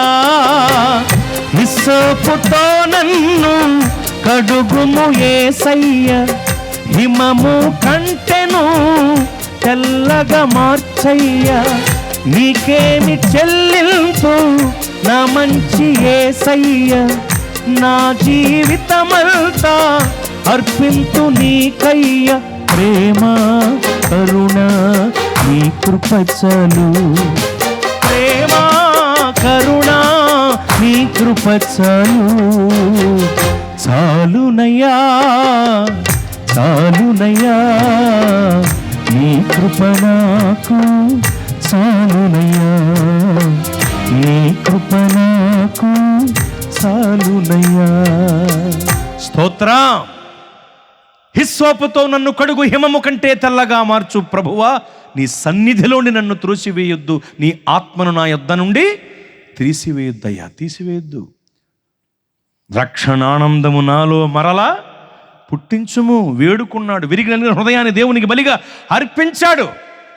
దేవుడు అతన్ని లేవనెత్తారు, ఉద్ధరించారు, శాశ్వత కృపచేత బలపరిచారు, రాజుగానే ఉంచారు. గొప్ప స్థాయిని అతనికిచ్చి అతన్ని అద్భుత రీతిలో దేవుడు తన వద్దకు చేర్చుకున్నారు. చేతులెత్తి స్తోత్రం చెప్పండి. దావీదు గారికి దేవుడిచ్చిన ఘనత ఎంత గొప్పతో తెలుసా? పడిపోయినవాడే, చెడిపోయినవాడే సహాయం కోరుకున్నాడు, లేవనెత్తబడి ఉద్ధరింపబడి ఎంత గొప్పవాడయ్యాడో తెలుసా అండి. ఒకసారి సొలొమోను గారు పాపభూయిష్టమైన స్థితికి దిగజారిపోయి ఉన్నప్పుడు ప్రవక్త గారు వెళ్ళి అన్నాడు, ఇదిగో సొలొమోను, నీ రాజ్యాన్ని నీ చేతి నుండి లాగేసుకుని నీ దగ్గర పనిచేసే పనివాడికి దేవుడు ఇచ్చేస్తున్నాడు అన్నాడు. ఎంతకంటే ఘోరమైన మాట ఇంకోటి ఉంటుందంటారా? కఠినమైన మాట. నువ్వు ఒక వ్యాపారం చేస్తున్నావు, లేకపోతే ఒక ఫ్యాక్టరీ రన్ చేస్తున్నావు, నీ దగ్గరికి ప్రవక్త వచ్చాడు, ఇదిగో నువ్వు చేస్తున్న ఈ ఫ్యాక్టరీ వ్యాపారాలు ఇవన్నీ కూడా నీ దగ్గర ఉన్న సొమ్ము అంతా కూడా నీ దగ్గర నుండి తీసేసి నీ దగ్గర కూలి పని చేస్తున్న వాడికి దేవుడు ఎత్తున్నాడని ఎవరన్నా అంటే ఎలా ఉంటుందండి? అది అలా అయిపోయింది. రాజ్యాన్ని లాగేసి కూలోడికి ఇచ్చేస్తున్నాడని చెప్పేసరికి కంగారు ఎత్తిపోయింది. అప్పుడు ప్రవక్త ఏమన్నా తెలుసా? అయినను నీవు విచారపడకు, కంగారు పడకు. మీ నాన్న మొహం చూసి, సొలొమోను గారి తండ్రి ఎవరండి? దావీదు గారు. దావీదు గారి ముఖము చూసి నీవు బ్రతికున్నప్పుడు ఇది జరగదని దేవుడు నీకు చెప్పమన్నాడు అన్నాడు. అంటే సొలొమోను గారి విషయంలో కూడా దేవుడు ఎవరి మొహం చూశాడు? అది దావీదు గారు అంటే. స్తోత్ర. నువ్వు ఏడవద్దు, 10 గోత్రాల్లో 2 గోత్రాలు నీ కుమారుడు పరిపాలించేలా దేవుడు అనుగ్రహిస్తా అన్నాడు. 10 గోత్రాల వారే ఆ పనుడి చేతిలోకి వెళ్తారు, అతని పరిపాలన కిందకి వెళ్తారు. అది కూడా మీ నాన్న మొహం చూసి ఓ 2 గోత్రాలు దేవుడు మీకు విడిచిపెడతానన్నాళ్ళే అన్నాడు. అంటే ఎవరి మొహం చూసండి? తన తండ్రి భక్తి, తన తండ్రి ముఖం చూసి కనికరించాడండి సొలొమోనును దేవుడు. చేతులెత్తి స్తోత్రం చెప్పండి. అంతటి గొప్పవాడు ఎలా అయ్యాడు దావీదు గారు అంటే, పడిపోయినప్పుడు పడిపోయినట్టే ఉండలా, సహాయం కొరకు దేవుణ్ణి వేడుకుని లేవనెత్తబడి ఉద్ధరింపబడి గొప్ప భక్తుల జాబితాలో చేరాడు. విశ్వాస వీరుల జాబితాలో దావీదు గారి పేరు కూడా ఉంది, చదువుకోండి. స్తోత్రం చెప్పండి. ఈ ముగ్గురు పడిపోయిన వాళ్లే, సంసోను గారు, యెఫ్తా గారు, దావీదు గారు పడిపోయిన వారే. కానీ అలాగే ఉండలా, వాళ్ళు లేవనెత్తబడి ఉద్ధరింపబడ్డారు. అందుకనే చెప్తున్నా, నువ్వు ఎన్నాళ్ళు పడిపోయి ఉంటావు, నామకార్థుడా నామకార్థురాల, ఎన్నాళ్ళు పడిపోయి ఉంటావు, చెడిపోయి ఉంటావు. నిన్ను లేవనెత్తి ఉద్ధరించటానికి సభల్లో దేవుని హస్తము సిద్ధం. దేవునికి మహిమ కలుగునుగాక. నిన్ను లేవనెత్తి ఆయన ఉద్ధరిస్తారు, ఖచ్చితంగా ఉద్ధరించి తీరుతారు. కానీ నువ్వు సహాయం కొరకు దేవుని వైపు నీ చేతులు ఎత్తాలి. సహాయం కొరకు నీ నోరు తెరిచి నువ్వు ప్రార్థించాలి. ఎందుకంటే నామకార్థుడిగా ఉంటే నీవు మృతుడివే, మృతురాలవే. జీవించుచున్నామన్న పేరు మాత్రమున్నది కానీ నీవు మృతుడవు, మృతురాలవు. మృతులు ఎవరు అంటే పాపులు. మృతులు ఎవరు అంటే నామకార్థులు. ఈ 2 గుంపులు మృతులు. ఆ గుంపుల్లో మనం ఉండటానికి వీల్లేదు. మనం సజీవుల గుంపులో ఉండాలి, రక్షణ పొందిన వారంగా ఉండాలి, నమ్మకస్తులంగా ఉండాలి. స్తోత్రం చెప్పండి. లోకస్తులు సంఘస్థులు అవ్వాలని, నామకార్థులు నమ్మకస్తులు అవ్వాలని అందరూ పరిశుద్ధులుగా తీర్చిదిద్దబడాలని ఈ సభలు. గట్టిగా స్తోత్రం, హల్లెలూయా. కనుక 2 గుంపులు చెప్పాను. 1 పాపుల గుంపు, 2 నామకార్థుల గుంపు. ఈ 2 గుంపులు మృతులు. ఇక 3వ గుంపును గురించి అలా టచ్ చేసి ముగిస్తాను, కొంత వివరణ చెప్పి. చూడండి, లూకా సువార్త 15వ అధ్యాయము 24వ వాక్యము. 24వ వాక్యము అక్కడ ఈ విధంగా వ్రాయబడి ఉంటుంది: ఈయన కుమారుడు చనిపోయి మరలా బ్రతికెను. చాలండి. తప్పిపోయిన కుమారుడిని గురించిన సందర్భానికి సంబంధించిన వాక్య భాగం ఇది, మనందరికీ విదితమే. కానీ మీరు గమనించాలి, తప్పిపోయి తండ్రికి దూరంగా వెళ్ళిపోయినప్పుడు, అంటే తండ్రి వద్ద రావలసినటువంటి సొత్తును తీసుకుని సరైన క్రమం నుండి తప్పిపోయి దూరంగా వెళ్ళిపోయాడు, తండ్రికి దూరదేశం వెళ్ళిపోయాడు, దుర్వ్యాపారం చేశాడు, చెడిపోయాడు, పడిపోయాడు.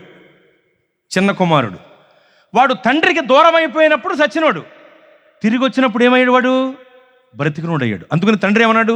ఈ నా కుమారుడు చనిపోయి మరలా బ్రతికెను. అంటే అర్థం ఏమిటంటే, తండ్రికి దూరం అయిపోవటం మృతస్థితి, తిరిగి రావటం సజీవ స్థితి. దూరం అయిపోయినప్పుడు సచ్చినోడు, తిరిగి వచ్చినప్పుడు మరలా బ్రతికినోడు. దీన్ని బట్టి నేను ఏం చెప్తున్నానంటే, 3వ గుంపు దేవునికి దూరం అయిపోయిన వాళ్ళందరూ సచ్చినోళ్ళు. అనగా పరమ తండ్రికి దూరం అయిపోయిన వాళ్ళందరూ సచ్చినోళ్లే. నువ్వు దేవునికి, దేవుని సన్నిధికి, సంఘక్రమానికి దూరంగా బ్రతుకుతున్నావా? నువ్వు చచ్చినోడివే, చచ్చిందానివే.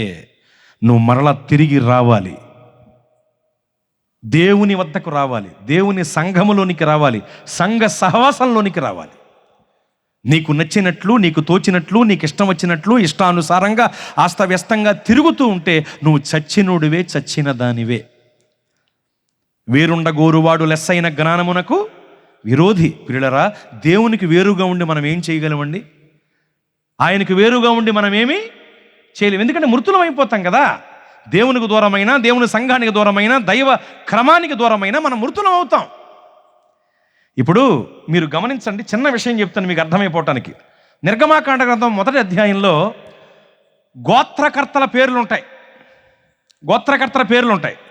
అదే గోత్రకర్తల పేర్ల లిస్టు ప్రకటన గ్రంథంలో ఉంటుంది. కానీ ప్రకటన గ్రంథంలో ఉన్న లిస్టులో దాను అనే పేరు ఉండదు. మొదటి లిస్టులో దాను పేరు ఉంటుంది, ఆఖరి లిస్టులో దాను పేరు ఉండదు. ఏమైంది? ఈ మధ్యలో తప్పిపోయాడు, గోత్రమే తప్పిపోయింది. ఎందుకు తప్పిపోయింది? దూరం అయిపోయారు దేవునికి. ఎలా చెప్పచ్చు? దాను భాషాను నుండి దుమికి దాటెను అని ఉంటుంది వాక్యంలో. దాను భాషాను నుండి దుమికి దాటెను. భాషాను అంటే దేవపర్వతము అని ఉంది వాక్యంలో. దేవపర్వతమైన భాషాను నుండి దాను దుమికి దాటాడట, అంటే దూరంగా వెళ్ళిపోయాడు.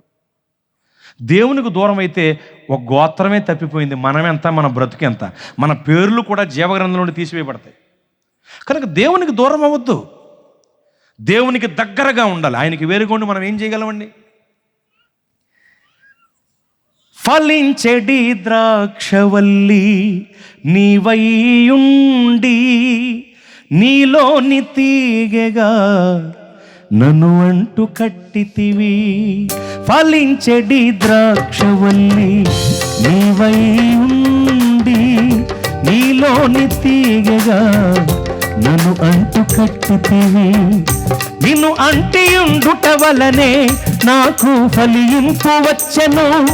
నిన్ను అంటియుండుట వలనే నాకు ఫలింపు వచ్చెను. నీకు వేరైతే నేను జీవించలేను, నీకు వేరైతే నేను జీవించలేను, జీవించలేను.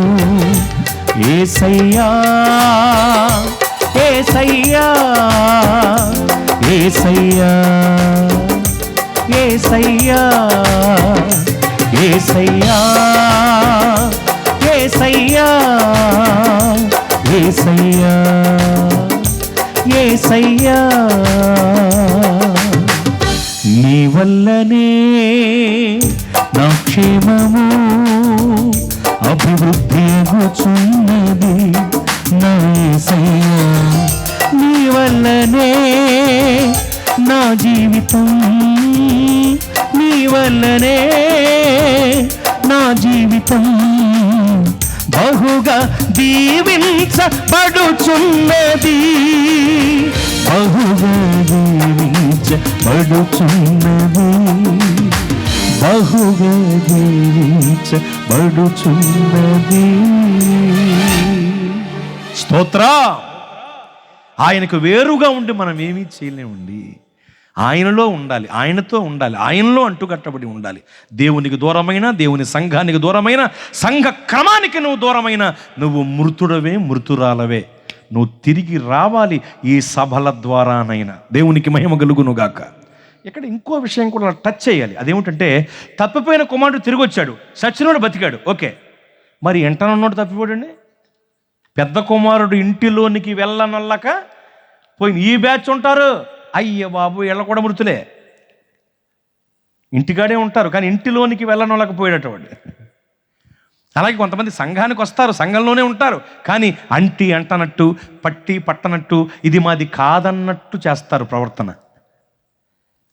అర్థమైందా? కొంతమంది అయినా ఉంటారు అలాంటి వాళ్ళు, అంటి అంటనట్టు, పట్టి పట్టనట్టు, ఇది మాది కాదన్నట్టు ఉంటారు. ఏదో రావాలి కాబట్టి వస్తారు మందిరానికి, ఏదో చెయ్యాలి కాబట్టి భక్తి చేస్తూ ఉంటారు, ఇది మాకు సంబంధించింది కాదు అన్నట్టుగా ఉంటారు. వారానికి ఒక్కసారి వస్తారు, మిగిలిన రోజుల్లో తుపాకీ దెబ్బ కూడా దొరకరు. ఇంకా వాళ్ళ ఇష్టం. ఎవరు వీళ్ళంటే, ఎంట నుండి తప్పిపోయిన పెద్ద కుమారుడు బ్యాచ్ అండి వీళ్ళు. వీళ్ళే భయంకరమైన మృతులు. వీళ్ళు కూడా మృతులే. వీళ్ళు మనుష్యుల దగ్గరగా ఉన్నారు కానీ వీళ్ళ మనస్సు దేవునికి, దేవుని పనికి, దేవుని సంఘానికి, సంఘ క్రమానికి దూరంగా ఉంది. మనుషుల దగ్గరగా ఉన్నారు, మనస్సు దూరంగా ఉంది. అందుకనే వాళ్ళు ఎందులోనూ అసలు కలగజేసుకోరు. ఇది మాది కాదు, ఇది మాకు పట్టదు, ఇది మాకు సంబంధించింది కాదు అన్నట్లుగా, ఏదో డ్యూటీకి వెళ్ళి వచ్చినట్లుగా మందిరానికి వచ్చి వెళ్ళిపోతూ ఉంటారు. వీళ్ళు కూడా మృతులే. అంటి అంటనట్టు, పట్టి పట్టనట్టు, ఇది మాది కాదన్నట్టుంటే వాడు మృతులు. ఇది దేవుని పని, ఇందులో వచ్చి సహకరించాలి, గుప్పిలి విప్పి ఇచ్చి సహకరించాలి.